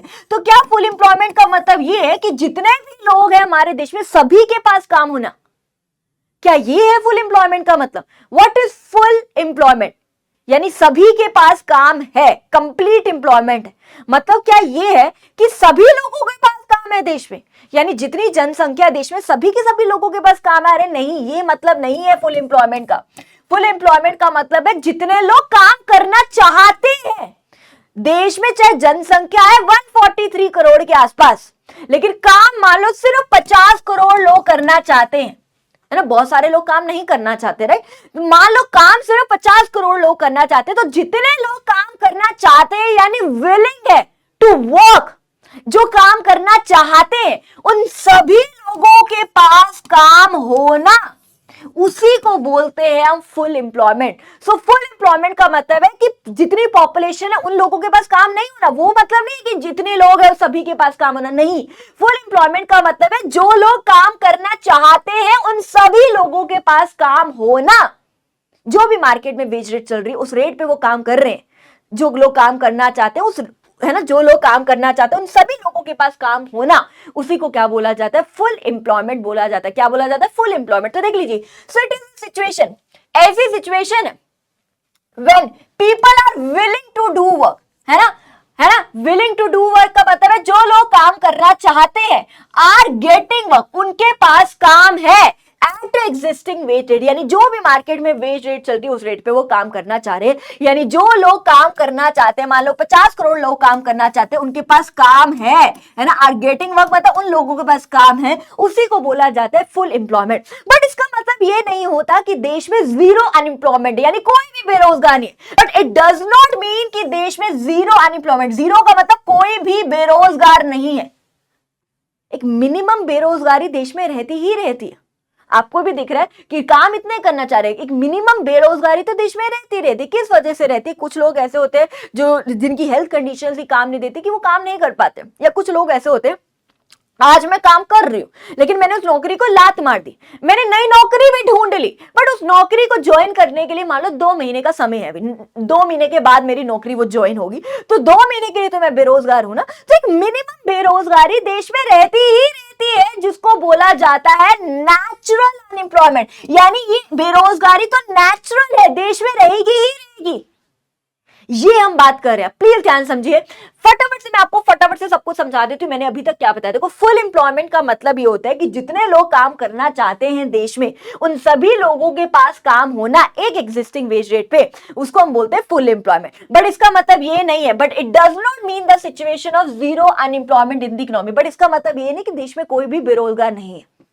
एक मिनिमम बेरोजगारी तो रहती ही रहती, किसी भी रीजन से रहती। कुछ लोग नहीं काम करना चाह रहे, कुछ लोगों की हेल्थ कंडीशन नहीं साथ दे रही है, कुछ लोग अभी नौकरी कर रहे हैं, उन्होंने नौकरी छोड़ दी, वो नई नौकरी की तलाश कर रहे हैं, या नई नौकरी मिल तो गई लेकिन 1 महीने के बाद ज्वाइनिंग है ना। तो मिनिमम बेरोजगारी तो देश में रहती ही रहती है, as there is minimum rate of unemployment that always exist in the economy, जो हमेशा देश के अंदर रहती ही रहती है, और उसी को हम क्या बोलते हैं, नेचुरल अनएम्प्लॉयमेंट बोलते हैं। क्या बोलते हैं मेरे बच्चे, नेचुरल अनएम्प्लॉयमेंट, है ना। तो आप पूरा पूरा लिखोगे फुल एम्प्लॉयमेंट क्या है, बट इसका मतलब ये नहीं कि देश में जीरो अनएम्प्लॉयमेंट है, क्योंकि एक मिनिमम बेरोजगारी देश में रहती ही रहती है, जिसको हम बोलते हैं नेचुरल अनएम्प्लॉयमेंट। पहले पूरा ये पार्ट लिखोगे, फुल एम्प्लॉयमेंट को पूरा एक्सप्लेन करोगे। कुछ बच्चे सिर्फ यहां तक डेफिनेशन लिख देते हैं फुल एम्प्लॉयमेंट की, और फिर एज्यूम करते हैं कि आपको पूरे नंबर मिल जाएंगे, तो नहीं मिलेंगे। आपको पूरा बताना पड़ेगा फुल एम्प्लॉयमेंट का मतलब क्या है, कि जितने लोग काम करना चाहते हैं उन सभी लोगों के पास काम होना तो सही, वो तो ठीक है, वो तो सही लिखा आपने, प्लस इसके साथ आपको ये भी लिखना होगा, बट इसका मतलब ये नहीं है कि देश में जीरो अनएम्प्लॉयमेंट है, क्योंकि मिनिमम बेरोजगारी देश में रहती ही रहती है। जिसको हम नेचुरल अनएम्प्लॉयमेंट बोलते हैं। पूरा लिखोगे तो जाके पूरे नंबर आपको डेफिनेशन की मिलेगी। उसके बाद आप बताओगे कि सरकार का मेन ऑब्जेक्टिव ये है कि देश में, ऑब्वियसली लॉन्ग पीरियड गोल है कि देश में एम्प्लॉयमेंट बढ़ाना रहे, तो सरकार का ऑब्जेक्टिव है कि देश में ज्यादा से ज्यादा लोगों को काम देना, ताकि ज्यादा से ज्यादा लोगों के पास पैसा है। अगर लोगों का पैसा तो देश में गरीबी कम होगी, और गरीबी कम होगी तो इनइक्वालिटी की प्रॉब्लम जो है क्या हो जाएगी, कम। देखो सीधी सी बात है, जब लोगों के पास काम आएगा तो पैसा आएगा, पैसा आएगा तो गरीबी कम होगी, तो अमीर और गरीब के बीच में जो गैप है वो धीरे धीरे कम होने लगेगा और देश में इनइक्वालिटी की प्रॉब्लम क्या होगी, कम। बट सबसे बड़ी प्रॉब्लम क्या है आज हमारे देश में, है ना, अलग अलग पॉइंट्स बना के लिखना। 4 नंबर का क्वेश्चन आया ना, तो 2 नंबर की तो फुल एम्प्लॉयमेंट की सिर्फ डेफिनेशन है ये, ठीक है, और एक एक नंबर के हिसाब से आपको थोड़ा सा ये एक्सप्लेन करना पड़ेगा, ठीक है, तो जाके 4 नंबर पूरे मिलेंगे, ठीक है। कई बार खाली फुल एम्प्लॉयमेंट की डेफिनेशन पूछी जाती है, व्हाट इज फुल एम्प्लॉयमेंट, ठीक है, तो आपको ये पूरी डेफिनेशन लिखनी पड़ेगी, है ना। आधा आधा के हिसाब से अगर देखोगे तो पूरा लिखोगे तो जाके 2 नंबर पूरे मिलेंगे। समझ पा रहे हो, खाली इतना लिखने से 2 नंबर नहीं मिलेंगे। अब देखो मेजर प्रॉब्लम क्या है हमारे देश में आज हमारे देश में जॉबलेस ग्रोथ की सिचुएशन है। देखो ग्रोथ का मतलब मैंने आपको पहले ही बताया, ग्रोथ का मतलब है देश की जीडीपी बढ़ रही। जीडीपी बढ़ने का मतलब है आज हमारे देश में प्रोडक्शन तो बढ़ रही। देखो कहने का मतलब है आज हमारे देश में प्रोडक्शन तो बढ़ रही, प्रोडक्शन बढ़ी तो जीडीपी बढ़ रही, जीडीपी बढ़ रहा मतलब देश में ग्रोथ तो आ रही। बट प्रोडक्शन जो बढ़ रही है वो आज किस वजह से बढ़ रही, प्रोडक्शन जो बढ़ रही है वो कैपिटल इंटेंसिव टेक्नोलॉजी की वजह से बढ़ रही है। यानी आज हम मशीनों का इस्तेमाल कर रहे हैं प्रोडक्शन को करने के लिए, और इस वजह से आज हमारे देश में प्रोडक्शन तो बढ़ रही है, प्रोडक्शन बढ़ रही है तो जीडीपी तो बढ़ रहा है, जीडीपी बढ़ रहा है यानी देश में ग्रोथ तो आ रही है, बट देश में उतनी ही बेरोजगारी आ रही है, यानी जॉबलेस की सिचुएशन हो रही है। जॉबलेस मतलब नौकरी ना होना, यानी लोगों के पास नौकरियां नहीं है, काम नहीं है, यानी अनएम्प्लॉयमेंट है। जॉबलेस मतलब अनएम्प्लॉयमेंट यानी नौकरियां नहीं होना, यानी बेरोजगारी होना, अनएम्प्लॉयमेंट। तो वही बात कर रहे हैं कि आज हमारे देश में जॉबलेस ग्रोथ की सिचुएशन आ रही है, यानी आज नो डाउट हमारे देश में प्रोडक्शन बढ़ रही है, जीडीपी बढ़ रहा है, ग्रोथ आ रही है, बट किस वजह से प्रोडक्शन बढ़ रही है, क्योंकि आज हम मशीनों का इस्तेमाल कर रहे हैं, यानी कैपिटल इंटेंसिव टेक्नोलॉजी का इस्तेमाल करके प्रोडक्शन कर रहे हैं, जिससे प्रोडक्शन तो बढ़ रही है, यानी जीडीपी तो बढ़ रहा है, देश में ग्रोथ तो आ रही है, बट उसी के साथ साथ देश में क्या आ रही है, जॉबलेस की सिचुएशन भी आ रही है, यानी लोगों के पास नौकरियां नहीं, क्योंकि मशीनों से हम काम कर रहे हैं। तो इस वजह से देश में क्या आ रही है, अनएम्प्लॉयमेंट की प्रॉब्लम जो है आज हमारे देश में बहुत ही ज्यादा क्या हो रही है, बढ़ रही है। तो इस तरीके से आप पूरा लिखोगे, है ना। ये अगर 4 नंबर का क्वेश्चन आए तो इस तरीके से आप लिखना, तो जाके आज जो है आपको पूरे नंबर 4 के 4 मिलेंगे। तीसरा क्या मेन ऑब्जेक्टिव है, लॉन्ग पीरियड गोल क्या है, तीसरा पॉइंट है कि देश में इक्वेलिटी लेके आना, है ना। इसके बहुत सारे नेम है, equitable distribution of income, equality वगैरह वगैरह। देखो भाई तीसरा जो मेन ऑब्जेक्टिव है सरकार का वो ये है कि देश में इक्वेलिटी लेके आना, यानी समानता लेके आना। समानता का मतलब है जो अमीर और गरीब के बीच में जो गैप इतना बढ़ रहा है, यानी हम देखते हैं कि अमीर हमारे देश में और अमीर हो रहा है और जो गरीब है हमारे देश में और गरीब होता जा रहा है। अंबानी के पास और पैसा आ रहा है और जो बेचारा गरीब इंसान है वो और गरीब होता जा रहा है। और आज हमारे देश में इतनी ज्यादा इनइक्वालिटी की प्रॉब्लम है, अमीर गरीब के बीच में बहुत ज्यादा गैप है ना। तो इस प्रॉब्लम को भी जो क्या करना, खत्म करना, कंट्रोल करना, ये भी जो है सरकार का ऑब्जेक्टिव। तो वही हम बात कर रहे हैं कि आज सरकार ये देखती है कि आज हमारे देश में बहुत ज्यादा अनइक्वल डिस्ट्रीब्यूशन है इनकम का। अनइक्वल डिस्ट्रीब्यूशन ऑफ इनकम का मतलब है कि इनकम का जो डिस्ट्रीब्यूशन है वो अनइक्वल है। कहने का मतलब ये है, सिंपल सी बात है, मान लो राजे ये हॉस्पिटल है, इस हॉस्पिटल में डॉक्टर भी काम करते हैं और इस हॉस्पिटल में मान लो कंपाउंडर लोग भी काम कर रहे हैं, है ना। इस हॉस्पिटल में डॉक्टर लोग भी काम करते हैं और इसी हॉस्पिटल में कौन काम कर रहे हैं, कंपाउंडर भी काम कर रहे हैं। अब डॉक्टर की बात करो तो सिर्फ 1 घंटे के ऑपरेशन में लाखों रुपए छाप लेते, सिर्फ 1 घंटे के ऑपरेशन में लाखों रुपए। लेकिन अगर मैं दूसरी तरफ कंपाउंडर की बात करूं, पूरा साल 8-8 घंटे काम करने पर भी वो इतना पैसा नहीं कमा पाता जितना कि डॉक्टर सिर्फ 1 घंटे के ऑपरेशन में जो है कमा लेता है। तो हम वही देख रहे हैं कि हमारे देश में जो इनकम का डिस्ट्रीब्यूशन है वो बहुत ज्यादा अनइक्वल है, यानी अमीरों के पास बहुत पैसा आ रहा है और गरीब उतना ही गरीब होता जा रहा है। यानी अगर मैं बात करूं, the rich is getting more richer, अमीर और अमीर हो रहा है, गरीब और गरीब हो रहा है, और हैव नॉट्स के बीच में अंतर बढ़ता जा रहा है। यानी जिसके पास है उसके पास और आ रहा है, और जिसके पास नहीं है उसके पास और नहीं आ रहा है ना। जो हैव और हैव नॉट के बीच में अंतर बढ़ता जा रहा है, और इस वजह से आज हमारे देश में बहुत ही ज्यादा इनइक्वालिटी की प्रॉब्लम जो है बढ़ती जा रही है। और इस प्रॉब्लम को कंट्रोल करना भी जो है सरकार का क्या है, एक मेन ऑब्जेक्टिव रहता है, जो हर साल है, पहले भी था, आज भी और आगे भी रहेगा, क्योंकि इनइक्वालिटी की प्रॉब्लम देश में है ही है। तो इसके लिए सरकार क्या करे, तो आप खुद बताइए सरकार क्या करे। अमीरों पे ज्यादा टैक्स लगाए, हाई टैक्स लगाए अमीरों पे, और गरीब लोगों के ऊपर वो क्या लगाए, कम टैक्स लगाए, ताकि अमीर गरीब का फर्क कम हो देश में, है ना। इनइक्वालिटी, जो अमीर गरीब का जो इतना गैप है देश के अंदर, उसको कम करने के लिए सरकार क्या करे, अमीरों पे ज्यादा टैक्स लगाए, गरीबों पे कम, और गरीब लोगों को क्या दे, सब्सिडीज दे गरीब लोगों को। ये तो हो गए कुछ पॉइंट जो आपकी किताब में। इसके अलावा आप और भी लिख सकते हो, जैसे कि गरीब लोगों के लिए कुछ एजुकेशन फैसिलिटीज, कुछ हेल्थ केयर फैसिलिटीज होनी चाहिए ना, क्योंकि अमीर तो बहुत हाई क्वालिटी एजुकेशन अफोर्ड कर पाता है, हाई क्वालिटी मेडिकल ट्रीटमेंट्स को अफोर्ड कर पाता है, गरीब नहीं कर पाता। जब गरीब लोगों को free education, free medical facilities देगी तो भी अमीर गरीब का जो गैप है वो धीरे धीरे कम होने लगे। इसके अलावा पीडीएस को स्ट्रॉन्ग करे, पब्लिक डिस्ट्रीब्यूशन सिस्टम, यानी गरीब लोगों को जो राशन है वो कम दाम पे जो है प्रोवाइड किया जाए, है ना, मार्केट से, क्योंकि अमीर लोग तो पता नहीं क्या क्या अफोर्ड कर लेता, खा पी लेता है, गरीब लोगों के पास 2 वक्त की रोटी के लिए भी नहीं है, अनाज तक नहीं है घर पे। तो उनको पीडीएस स्ट्रॉन्ग करे, पब्लिक डिस्ट्रीब्यूशन सिस्टम, कि उन लोगों को जो राशन है वो मार्केट से बहुत ही ज्यादा कम दाम पे दे, ताकि अमीर गरीब के बीच में जो गैप है वो धीरे धीरे क्या हो जाए, कम। और इसके अलावा लेबर इंटेंसिव टेक्नोलॉजी को प्रमोट करे, क्योंकि अमीर तो बहुत अमीर है, जब लेबर इंटेंसिव टेक्नोलॉजी को प्रमोट किया जाएगा तो गरीब लोगों को काम मिलेगा, काम मिलेगा तो पैसा आएगा, पैसा आएगा तो गरीबी कम तो इनइक्वालिटी की प्रॉब्लम जो पहले इतनी थी वो इतनी कम हो जाएगी, है ना। तो यानी इनइक्वालिटी की प्रॉब्लम भी क्या होगी, कम। तो ये कुछ और पॉइंट्स आप लिखना चाहो आप लिख सकते हो, देख लेना कितने नंबर का क्वेश्चन आएगा, उसके हिसाब से आप कुछ पॉइंट्स बना लेना। तो वही बात करें तो ये ऑब्जेक्टिव है सरकार का कि देश में इक्वालिटी लेके आना, समानता लेके आना। लेकिन हमारे देश में क्या प्रॉब्लम है, अनइक्वल डिस्ट्रीब्यूशन ऑफ इनकम है, यानी अमीर और अमीर हो रहा है, गरीब और गरीब हो रहा है, हैव और हैव नॉट्स के बीच में अंतर बढ़ता जा रहा है, देश में इनइक्वालिटी की प्रॉब्लम आ रही है। तो इसके लिए सरकार क्या करे, अमीरों पे ज्यादा टैक्स लगाए, गरीबों पे कम, और गरीब लोगों को क्या दे, सब्सिडीज दे। इसके अलावा आप पॉइंट लिख सकते हो जो मैंने बताए हैं, पीडीएस को स्ट्रॉन्ग करे, free education, free health care facilities provide करे पुअर पीपल को, है ना, प्रमोट करे लेबर इंटेंसिव टेक्नोलॉजी को भी, है ना। तो इससे भी काफी ज्यादा हेल्पफुल होगा, क्योंकि गरीब लोगों को काम मिलेगा, पैसा मिलेगा, गरीबी कम, इनइक्वालिटी की प्रॉब्लम धीरे धीरे कम होने लगेगी। तो ये कुछ और पॉइंट्स आप लिखना चाहो तो आप लिख सकते हो अपने एग्जाम्स के लिए, ठीक है। एम आई क्लियर, सभी बच्चों को क्लियर हो गया। चलिए आए अब चौथा जो मेन ऑब्जेक्टिव है, लॉन्ग पीरियड गोल है, जो पहले भी था, आज भी और आगे भी रहेगा, वो ये है देश में मॉडर्नाइजेशन को लेके आना, मॉडर्न टेक्नोलॉजी को यूज करे सरकार। ये पहले भी था, आज भी और आगे भी रहेगा। तो सरकार का जो एक मेन ऑब्जेक्टिव है कि देश में मॉडर्नाइजेशन लेके आना, यानी मॉडर्न टेक्नोलॉजी को, मशीन्स को अडॉप्ट किया जाए। किससे फायदा क्या होगा, आप खुद सोच लो, मशीनों से काम होगा तो देश में प्रोडक्शन बढ़ेगी। जब देश में प्रोडक्शन बढ़ रही है, ज्यादा अगर प्रोडक्शन होगी तो कितने ज्यादा लोगों को काम मिलेगा, पैसा आएगा उनके पास, गरीबी कम होगी, इनइक्वालिटी की प्रॉब्लम।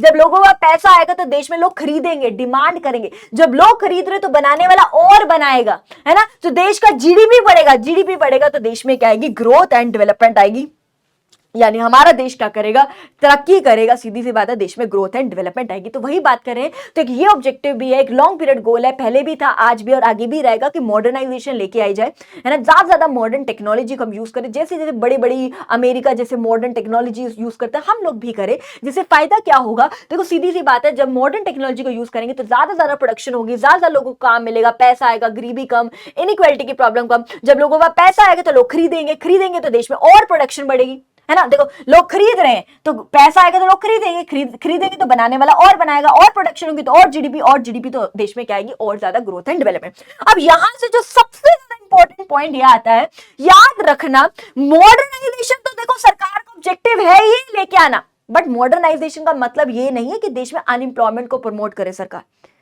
नो डाउट आज मशीनों से जरूर काम करो, बट इसका मतलब ये नहीं कि लेबर को यूज ही मत करो, दोनों को ही लेके चलना सरकार का ऑब्जेक्टिव है, कि मॉडर्न टेक्नोलॉजी को तो करे ही करे, प्लस देश में एम्प्लॉयमेंट को भी बढ़ाना जो है सरकार का ऑब्जेक्टिव है। तो याद रखना, मॉडर्नाइजेशन लेके आने का मतलब ये नहीं है, it does not mean to increase the unemployment problem in the country. तो याद रखना, मॉडर्नाइजेशन जरूर लेके आ रही है सरकार, बट इसका मतलब ये नहीं है कि सरकार अनएम्प्लॉयमेंट प्रॉब्लम को भी बढ़ा दे, कि बेरोजगारी है, कि मशीनों से काम हो रहा है, लोगों को काम ही नहीं मिल रहा। आपको भी पता है ना, मशीन है, एक मशीन पे पहले मान लो हाथ से काम होता था तो मान लो 1000 लेबर की रिक्वायरमेंट होती थी, अब मशीन से काम हो रहा है तो सिर्फ 200 लेबर की रिक्वायरमेंट हो रही है कि वो मशीन को चला ले। तो वही बात करें सरकार का, नो डाउट सरकार चाहती है मॉडर्नाइजेशन को लेके आना, बट इसका मतलब ये नहीं है कि देश में अनएम्प्लॉयमेंट को बढ़ा दे सरकार। तो इस चीज को भी याद रखना, सरकार चाहती है मॉडर्नाइजेशन को भी अडॉप्ट करना प्लस एम्प्लॉयमेंट को भी बढ़ाना सरकार का ऑब्जेक्टिव है। Am I clear? सभी बच्चों को क्लियर है? तो याद रखना, इसको अच्छे से याद रख लीजिएगा। अब आप लोगों के एग्जाम में क्वेश्चन आ सकता है, दो प्रकार के क्वेश्चन आ सकते हैं।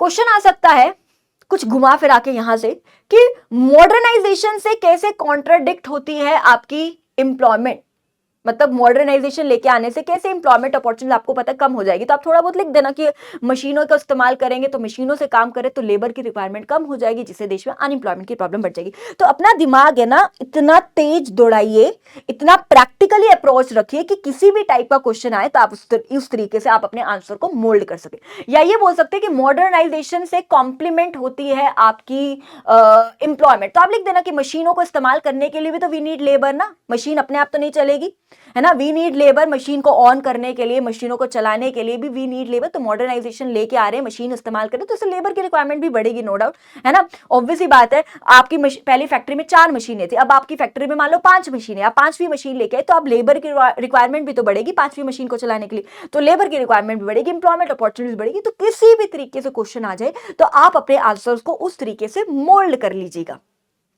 ठीक है। Am I clear? ठीक है। या फिर इस तरीके से क्वेश्चन आ सकता है, कोई भी स्टेटमेंट दे दी, आप बताओ कि आप एग्री करते हो या नहीं एग्री करते, आप जो भी करते हो। आपने बोला कि मॉडर्नाइजेशन से अनएम्प्लॉयमेंट आ रही है तो आप उसके हिसाब से ही फिर रीजन लिखोगे। आपने बोला कि नहीं मॉडर्नाइजेशन लेके आ रहे हैं लेकिन इसका मतलब ये नहीं कि अनएम्प्लॉयमेंट बढ़ रही है, हम एम्प्लॉयमेंट को भी बढ़ा रहे हैं, है ना, लेबर भी हमारी ज्यादा लग रही है। तो उसके हिसाब से जो भी क्वेश्चन आ जाए आप उसको एक्सेप्ट कर रहे हो नहीं कर रहे हो, येस और नो में जो भी आप एग्री कर रहे हो स्टेटमेंट के, उसके हिसाब से ही आप अपना आंसर दीजिएगा। दोनों ही एक्सेप्टेबल होंगे आपके, दोनों ही उसके जो भी आप लिख रहे हो येस और नो में जिसको भी आप एक्सेप्ट करो उसके हिसाब से ही आप रीजन लिखना, ठीक है। दोनों रीजन एक्सेप्टेबल रहते हैं, ठीक है। Am I clear? सभी बच्चों को क्लियर है यहां तक? मैंने यहाँ पे थोड़ी वो चीजें एक्स्ट्रा बताई है, वो इसलिए बताई है क्योंकि पेपर में ऐसे घुमा दी जाती है बातें, फिर बच्चा बोलता है कि हमें नहीं पता था इसका आंसर क्या लिखना है। तभी देखिए, तो हमने इंक्रीज इन जीडीपी मैंने करा दिया, फुल एम्प्लॉयमेंट बढ़ा दिया, ये पढ़ा दिया, ये पढ़ा दिया, ये पॉइंट है। ये भी एक लॉन्ग पीरियड गोल है सरकार का, पहले भी था, आज भी और आगे भी है, कि देश को सेल्फ सफिशिएंट बनाना, देश को सेल्फ रिलायंट बनाना, यानी सेल्फ डिपेंडेंट बनाना।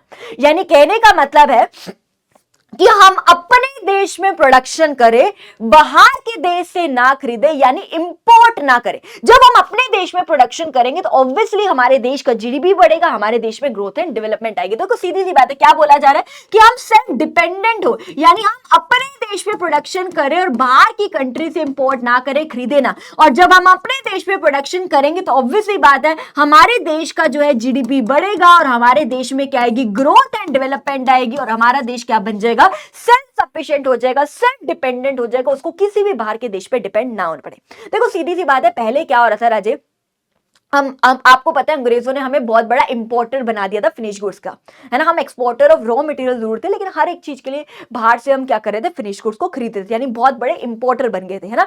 तो यानी बहुत सारा पैसा हमारे देश से बाहर जा रहा था। तो इसलिए हमारे देश की सरकार का ये ऑब्जेक्टिव उन्होंने लेके आए थे कि भाई देश को सेल्फ सफिशिएंट बनाना, सेल्फ रिलायंट बनाना, कि अब हम बाहर से ना खरीदे, हम अपने देश में प्रोडक्शन करें। जब हम अपने देश में प्रोडक्शन करेंगे तो हम सेल्फ सफिशिएंट बन जाएंगे, हमें किसी भी बाहर के देश पर डिपेंड नहीं होना पड़ेगा। और जब हम अपने देश में प्रोडक्शन करेंगे तो हमारे देश का जीडीपी भी बढ़ेगा और हमारे देश में क्या आएगी, ग्रोथ एंड डेवलपमेंट भी आएगी। तो ये भी एक सरकार का क्या था, मेन ऑब्जेक्टिव था, है ना। लॉन्ग पीरियड गोल्स की हम जो यहाँ पे क्या कर रहे हैं, बात करें, जो पहले भी थे, आज भी और आगे भी रहेंगे, कि ये तो रहेंगे ही रहेंगे, कि देश को सेल्फ सफिशिएंट बनाना, मॉडर्नाइजेशन, इक्वालिटी लेके आना, जीडीपी बढ़ाना, ये सारे पॉइंट जो हम बात करें। अब कुछ 2 पॉइंट्स आप लोग देख पा रहे होंगे, मैं 2 पॉइंट मैं इसको यहां पे समझाती हूं अच्छे से लिखकर, ठीक है। बड़ा ध्यान से समझना, यहीं पर आपको समझ आ जाएगा।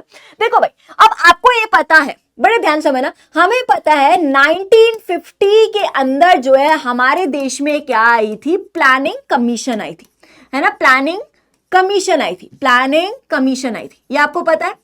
ये आपको पता होगा कि हमारे देश में 1950 के अंदर प्लानिंग कमीशन हुई थी। आजादी देश को 1947 में मिली थी, है ना। पहला कॉन्स्टिट्यूशन हमारे देश में 1950 के अंदर आ गया था। अब देश को उठाने की बारी थी, देश में ग्रोथ करने की बारी थी, देश से रिलेटेड प्लानिंग्स करनी थी अब हमें। तो प्लानिंग कमीशन लाई गई थी, कब लाई गई थी, 1950 में लाई गई थी। अब याद रखना, जो हमारे देश का पहला प्लान है, फर्स्ट प्लान जो है हमारे देश का वो कब आया था, याद रखना 1 अप्रैल 1951 को। देखो प्लानिंग कमीशन 1950 में जरूर आ गई थी, लेकिन जो पहला प्लान था वो 1951 के अंदर आया था ना। अब आपको पता है कि हमारे देश की सरकार कितने कितने साल के लिए आती है, 5-5 साल के लिए आती है, तो ये प्लान्स भी 5-5 साल के लिए ही बनाए गए थे, ठीक है। तो 5-5 साल के प्लान्स बनाए गए थे। तो पहला प्लान आपका 1951 पे आया था, तो 31 मार्च, तो 5 साल एक बार आप गिन लीजिए, 1951, 52, 52, 53, 53, 54, 54, 55, 55, 56, यानी 1956 तक जो है आप लोगों का पहला प्लान रहा था। सेकंड प्लान कब आया था, 1 अप्रैल 1956 से, है ना। अब 5 साल गिन लो, 56, 57, 57, 58, 58, 59, 59, 60 एंड 60, 61 तक, है ना। तो 31 मार्च 1961 तक जो है आप हमारा क्या रहा था, दूसरा प्लान, क्योंकि 5-5 साल के लिए सरकार आती है तो 5-5 साल के प्लान बनाए जाते हैं। 1 अप्रैल से 31 मार्च के होता है क्योंकि वो हमारा फाइनेंशियल ईयर रहता है, ठीक है। तो ऐसे करके हमारे जो है टोटल 12 प्लान जो है हमारे देश में आए थे। 12वां प्लान कब आया था, याद रखिएगा 1 अप्रैल 2012 से 5 साल आप गिन लीजिए, 31 मार्च, अब 5 साल गिन लो फटाफट से, 12-13, 13-14, 14-15, 15-16 और 16-17, यानी 2017 तक जो है राज्य हमारा क्या आया था, ये टोटल 12 प्लान रहे थे, राइट। तो याद रखना फर्स्ट प्लान कब आया था, सेकंड प्लान कब आया था और 12वां प्लान कब आया था। बस आप स्टार्टिंग के 2 और आखिरी याद रखने, बीच का आपको याद रखने की नीड नहीं है। तो ये हमारे 5-5 साल के जो है शॉर्ट टर्म प्लान आए थे। देखो ध्यान समझिए, 1950 में प्लानिंग कमीशन आई थी। प्लानिंग कमीशन ने क्या किए थे, short term goals, short term plan बनाए थे, 5-5 साल के लिए प्लान बनाए थे। टोटल 12 प्लान आए थे, ये हम लोगों को पता है। अब हुआ क्या था, अब हमें पता है 2014 में भाजपा सरकार आ गई थी, 2014 में भाजपा सरकार आ गई थी। भाजपा सरकार ने क्या किया था, यानी जो बीजेपी सरकार है उसने क्या किया था, 2015 में इस प्लानिंग कमीशन को रिप्लेस करके इसका नाम क्या रख दिया गया था, नीति आयोग रख गया था। क्या रख दिया गया था, नीति आयोग। ऑब्जेक्टिव वही था कि नीतियां बनाना, योजनाएं बनाना, एक नए भारत की तरफ हम ट्रांसफॉर्म करें, है ना, ताकि देश में ग्रोथ एंड डेवलपमेंट आना, है ना, सीधी सी बात है। तो क्या रखा था 2015 में, क्या नाम रख दिया गया था, उसको किससे रिप्लेस कर दिया गया था, नीति आयोग से रिप्लेस कर दिया गया था। इस नीति आयोग ने क्या किया, 2017 में नीति आयोग ने क्या किया, ये जो शॉर्ट टर्म गोल्स थे, ये जो 5-5 साल के प्लान थे, ये जो हमारे 5 ईयर प्लान थे, 5 ईयर गोल्स थे, इसको कन्वर्ट कर दिया था इनटू अ पर्सपेक्टिव प्लान में। क्या कर दिया था, इसको कन्वर्ट कर दिया था। पर्सपेक्टिव का मतलब होता है लॉन्ग पीरियड प्लान पे इसको कन्वर्ट कर दिया था विद अ विजन ऑफ, ध्यान समझिए, विद अ विजन ऑफ, है ना, विद विजन ऑफ 15 ईयर्स, 15 साल का विजन देखते हुए, जो कि 2017 से शुरू होगा, तो आई गेस 2032 में जाके आई गेस खत्म होगा। आप चेक कर लेना, 17, 18, 18, 19, है ना, 19, 20 ऐसे करके देख लेना, आई गेस 2032 से आएगा। तो अब 2032 में जाके पता चलेगा कि देश में कितनी ग्रोथ एंड डेवलपमेंट आई। मैं आपको पूरा का पूरा दोबारा से समझा रही हूं, अभी मैंने सिर्फ लिखा है, ध्यान समझिए। मैंने यहाँ पे क्या बात करी है कि 1950 में हमारे देश में प्लानिंग कमीशन लाई गई थी, प्लानिंग कमीशन आई थी ताकि देश से रिलेटेड प्लानिंग्स करी जाए, ताकि देश में पॉलिसीज आए, प्रोग्राम्स बने, देश में ग्रोथ एंड डेवलपमेंट है, प्लान्स बनाए गए थे, राइट। तो प्लानिंग कमीशन के द्वारा कुछ प्लान्स बनाए गए थे, 5-5 साल के प्लान्स बनाए गए थे, शॉर्ट टर्म प्लान्स बनाए गए थे, है ना, 5-5 साल के लिए प्लान्स बनाए गए थे। टोटल 12 प्लान आए थे जो मैंने आपको बात करी है। पहला प्लान हमारा 1951 में आया था जो कि 56 तक चला था, फिर ऐसे ऐसे करके देख लो कि आखिरी प्लान हमारा 2012 से 2017 तक चला। अब हुआ क्या था, 2014 में भाजपा सरकार आई थी और 2015 में भाजपा सरकार ने इस प्लानिंग कमीशन को किसमें रिप्लेस कर दिया था, नीति आयोग से रिप्लेस कर दिया था। अब नीति आयोग ने 2017 में क्या किया, इस 5-5 साल के जो प्लान थे उसको लॉन्ग टर्म प्लान में यानी पर्सपेक्टिव प्लान में कन्वर्ट कर दिया, 15 साल का विजन देखते हुए, है ना, कि अब 15 साल का विजन देखते हुए जो कि 2032 में अब हमें पता चलेगा कि भाई जो हमने विजन देखे थे, जो हमने टारगेट डिसाइड करे थे, क्या वो अचीव हुए हैं या नहीं हुए, जो कि हमें 2032 में जाके पता चलेगा कि जो हमने टारगेट डिसाइड करे कि जो हमें इन 15 साल में अचीव करना है, क्या वो अचीव हुआ है या नहीं हुआ, जो कि हमें 2032 में पता चलेगा। अब बहुत सारे बच्चों के दिमाग में एक ये डाउट रहता है कि मैम जब नीति आयोग 2015 में आ गई थी तो 2 साल तक वो क्या कर रही थी, 2017 में ही क्यों किया उसने, तो बेटा ऑलरेडी हमारा एग्जिस्टिंग प्लान चल रहा था, 12वां प्लान खत्म नहीं हुआ था, 12वां प्लान हमारा 2017 में खत्म हुआ। इस वजह से नीति आयोग ने 2017 को जो है अपना काम शुरू किया और 2017 को जो है इसने इन 5-5 साल के प्लान को पर्सपेक्टिव प्लान में कन्वर्ट कर दिया। फिर अब आपके दिमाग में ये आता है कि 2 साल तक फिर उसने क्या किया नीति आयोग ने, तो 2 साल तक वो रिसर्च कर रही थी, टारगेट डिसाइड कर रही थी कि क्या क्या करना चाहिए, है ना, जो उनको देखना है, क्योंकि इनके दिमाग में तो था ना कि ये प्लान्स लेके आने हैं, ये टारगेट्स थे जो उनको अचीव करने हैं, राइट। तो जो अब 2032 में अब उन्हें पता चलेगा कि क्या वो टारगेट्स अचीव हुए हैं या नहीं हुए, क्या वो जो ग्रोथ हमने एक्सपेक्ट करी थी हमारे देश में क्या वो अचीव हुई है या नहीं हुई है, जो हमें 2032 में जाके जो है पता चलेगा, राइट। सीधी सी बात है। तो ये पूरा का पूरा टॉपिक है जो हमने यहाँ पे क्या करिए राजे बात करिए, फटाफट से एक बार देख लीजिए। सो फर्स्ट 5 ईयर प्लान हमें पता है 1950 में आया था और लास्ट कब आया था 2012 में। यही बात करिए कि पहला प्लान हमारा 1951 में आया है और आखिरी वाला 2012। तो मैंने आपको प्रूफ प्रॉपर बता दिया कि कब से कब चला था, ताकि पेपर में आ जाता है कई बार, राइट। ये आपको पता होना चाहिए। नेक्स्ट हुआ क्या था, नीति आयोग ने आपको पता ये शिफ्ट कर दिया था, इन 5-5 साल के प्लान्स को पर्सपेक्टिव प्लान में कन्वर्ट कर दिया था। 15 साल का विजन देखते हुए 2017 के अंदर उसने किया था। तो वही हमने बात कर ली है यहाँ पे कि नीति आयोग ने 2017 में क्या किया था, इन 5-5 साल के प्लान को पर्सपेक्टिव प्लान में कन्वर्ट कर दिया था with a vision of 15 years, 15 साल का विजन देखते हुए, जो कि 2017 से 2032 तक चलेगा, जो कि हमें 2032 में पता चलेगा कि क्या वो टारगेट जो है अचीव हुए हैं या नहीं हुए, जो कि हमें 2032 में जाकर पता चलेंगे। चलिए अब ऑलमोस्ट चैप्टर आपका खत्म है, बस अब 5 मिनट का मुश्किल से चैप्टर है, फटाफट से देखिए। अब बात करते हैं what is growth and what is development. सबसे पहले ध्यान समझिए, 2 नंबर का डिफरेंस आ सकता है कि what is the difference between growth and development. According to 2 marks question आप लोगों से पूछा जा सकता है।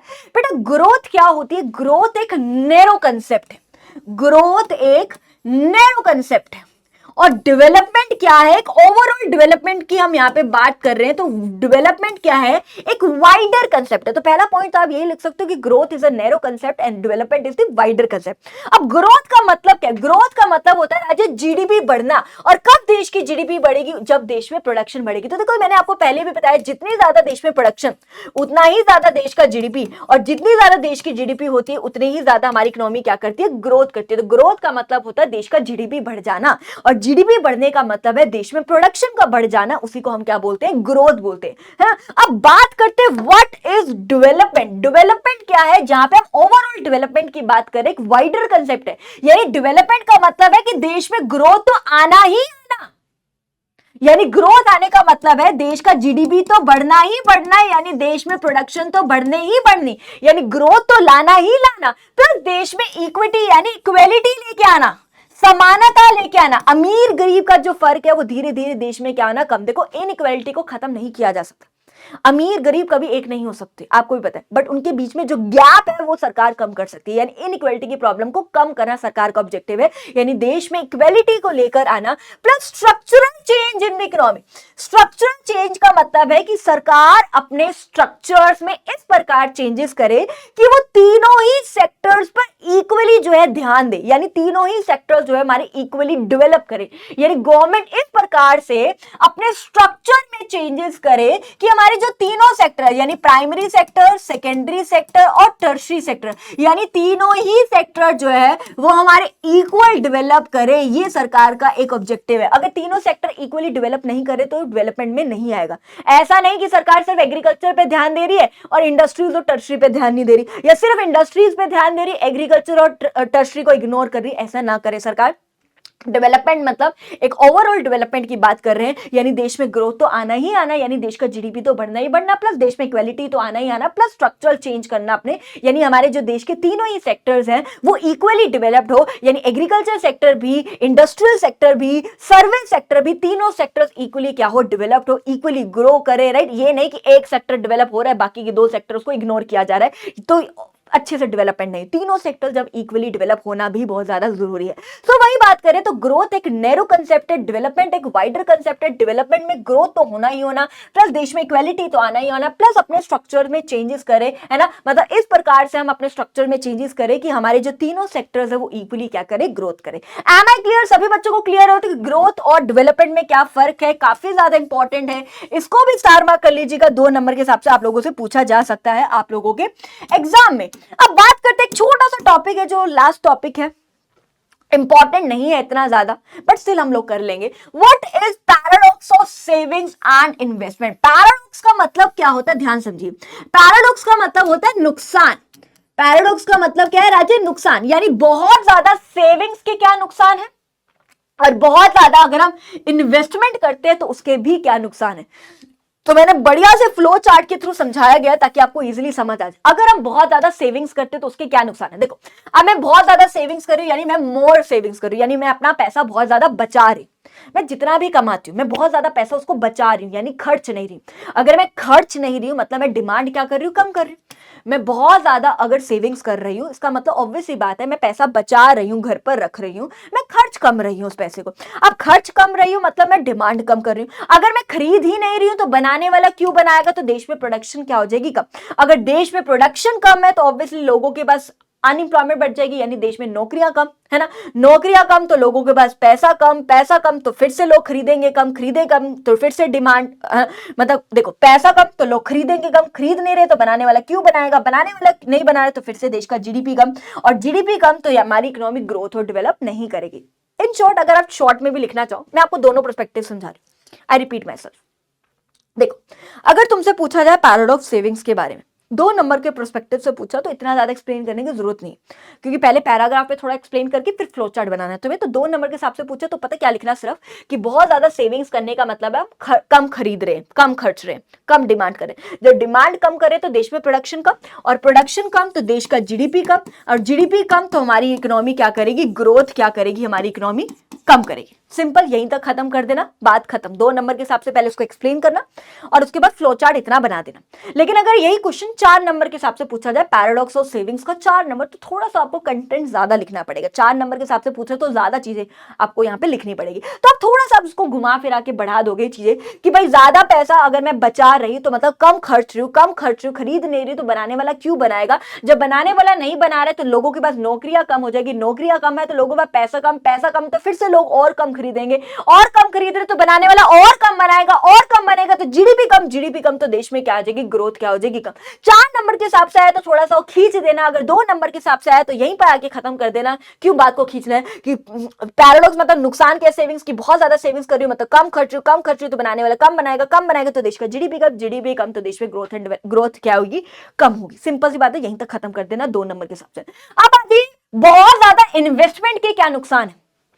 अब आप खुद सोचिए, अगर मैं बहुत ज्यादा पैसा इन्वेस्ट कर रही हूँ, बहुत ज्यादा पैसा लगा रही हूँ, मान लो मैं एक बिजनेसमैन हूं, मैं बहुत ज्यादा पैसा इन्वेस्ट कर रही हूँ, बहुत ज्यादा रॉ मटेरियल खरीद रही हूँ, मशीनें वगैरह बहुत ज्यादा खरीद रही हूँ, नॉर्मल सी बात है, यानी मैं ज्यादा क्या कर रही हूँ, फिर प्रोडक्शन कर रही हूँ। मैं पैसा ज्यादा लगा रही हूँ अपने बिजनेस में, मैं रॉ मटेरियल ज्यादा खरीद रही हूँ, मैंने मशीनें और खरीदी तो मैं प्रोडक्शन ज्यादा कर रही हूँ, यानी मैं बना ज्यादा रही, है ना, बना ज्यादा रही, लेकिन डिमांड तो लोगों की उतनी है ना, डिमांड लोगों की नहीं बढ़ रही। यानी कहने का मतलब सप्लाई ज्यादा होगी है मेरी और पीछे से डिमांड नहीं है, यानी बफर स्टॉक में पड़ा है, माल गोडाउनों में मैंने भर रखा है। वही वाली बात होगी ना। देखो सीधी सी बात है, अगर मैं बहुत ज्यादा प्रोडक्शन करी मतलब मेरी सप्लाई ज्यादा है लेकिन डिमांड लोगों की क्या है, उतनी। मैं ज्यादा प्रोडक्शन कर रही हूं मतलब मेरी सप्लाई ज्यादा है लेकिन लोगों की खरीदारी उतनी ही है, यानी बहुत ज्यादा माल मेरा बफर स्टॉक यानी गोडाउनों में भर रखा है क्योंकि लोग कम खरीद रहे हैं और मेरे पास माल ज्यादा बनकर रेडी हो चुका है ना। तो बहुत ज्यादा सामान जो है बफर स्टॉक में। अब मुझे एक ये तो खराब हो जाएगा, पड़े पड़े सामान की एक्सपायरी डेट रहती है ना यार, माल बन के तैयार है, इतना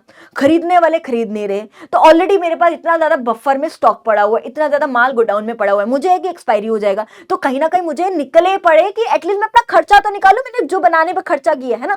तो मैं इस चक्कर में उस प्रोडक्ट का प्राइस क्या कर देती हूँ, कम कर देती हूँ कि वो मेरा माल बस निकल जाए, है ना, पड़े पड़े तो एक्सपायरी हो जाएगा, कोई फायदा नहीं, तो वो मेरा माल बिक जाए बस, तो मैं उसका प्राइस क्या कर देती हूँ, कम। अब प्राइस कम करने के चक्कर में क्या हो रही है, देश में डिफ्लेशन आ रही है यानी मंदी आ रही है, और मंदी आने का मतलब है देश में इनस्टेबिलिटी आ रही है। इनस्टेबिलिटी का मतलब होता है बेटा क्या है, ध्यान समझ बेटा, स्टेबिलिटी होता है कि देश में स्थिरता होना, ना ही देश में इन्फ्लेशन अच्छी है ना ही देश में डिफ्लेशन अच्छी है। इन्फ्लेशन का मतलब होता है महंगाई और डिफ्लेशन का मतलब होता है मंदी, दोनों ही सिचुएशन देश के लिए अच्छी नहीं, देश में स्टेबिलिटी होना जरूरी है। अब देश में इतनी ज्यादा प्राइसेस कम हो रहे हैं, डिफ्लेशन मंदी आ रही है, मंदी आने का मतलब है देश में इनस्टेबिलिटी जो है देश में क्या आ रही है, आ रही है। तो यही हमने जो है यहाँ पे बात करी है। मैं फटाफट से आप लोगों को रिवाइज करा रही हूँ, ध्यान से देखिए। बहुत ज्यादा पैसा मैं इन्वेस्ट कर रही हूँ, बहुत ज्यादा अगर मैं पैसा रॉ मटेरियल वगैरह खरीदूं तो प्रोडक्शन ज्यादा, मैं सप्लाई ज्यादा करूं, खरीदने वाले उतने ही खरीद रहे, डिमांड लोगों की कांस्टेंट है। तो इस वजह से मेरा माल बहुत ज्यादा बफर स्टॉक में गोडाउन में पड़ा हुआ, क्योंकि मैंने बना ज्यादा दिया और खरीदने वाले कम है। ठीक है, तो मुझे एक एक्सपायरी हो जाएगा वो सामान, तो मैंने उसका प्राइस क्या कर दिया, कम। प्राइस कम करने से देश में मंदी आ रही है और देश में क्या आ रही है, इनस्टेबिलिटी की सिचुएशन आ रही है। तो वही बात करें कि बहुत ज्यादा इन्वेस्टमेंट करने के भी कुछ नुकसान है, जो कि मैंने यहाँ पे बात करें। बहुत ज्यादा सेविंग्स करने के भी नुकसान है, जो कि मैंने आपको फ्लो चार्ट के थ्रू समझा दिया। 2 नंबर के हिसाब से बस इतना लिख लेना, थोड़ा सा अगर 4 नंबर के हिसाब से आए तो थोड़ा खींच लेना, और कुछ नहीं। ठीक है जी, तो चैप्टर आप लोगों का यहीं पर जाके जो है ओवर हो चुके हैं। कुछ क्वेश्चंस आप लोगों को होमवर्क में दे रही हूं, स्क्रीनशॉट ले लीजिए जो आपको घर पे बैठ के करने हैं। अच्छा प्लीज ध्यान समझिए, बारी बारी बच्चे फिर बोलते हैं कि मैम इसके नोट्स कहां पे मिलेंगे, तो बच्चे इसके जो नोट्स है वो आपको पीडब्ल्यू ऐप पर ही मिलेंगे, और जिसका डिस्क्रिप्शन मतलब उसका जो लिंक है वो आपको डिस्क्रिप्शन में मिल जाएगा, आप जाके देख लेना, वहां पे आपको लिंक लगा होगा दिखेगा। ठीक है, चलिए फटाफट से एक बार देख लीजिए क्वेश्चन क्या क्या है फटाफट से। एक ये क्वेश्चन है, एक ये क्वेश्चन है। ठीक है, क्वेश्चंस को घर पे बैठ के आप लोग जरूर जरूर जरूर जरूर प्रैक्टिस करिए। ठीक है, स्क्रीनशॉट ले लीजिए प्लीज। इन क्वेश्चंस को सारे के सारे बच्चे घर पे बैठ के प्रैक्टिस कर लीजिएगा, आप लोगों का काम हो जाएगा। ठीक है, चलिए जी, स्क्रीनशॉट ले लिया सभी बच्चों ने। चलिए आइए, सो बस फिर मेरे बच्चे यहीं पर हम अपने चैप्टर को ओवर करते हैं। आई होप आपको चैप्टर बहुत अच्छे से समझ आ गया होगा। सो बस फिर मेरे बच्चे मिलते हैं आपसे जल्द नेक्स्ट क्लास में, तब तक के लिए take care, bye bye, enjoy, love you all, ध्यान रखिए अपना, बाय बाय।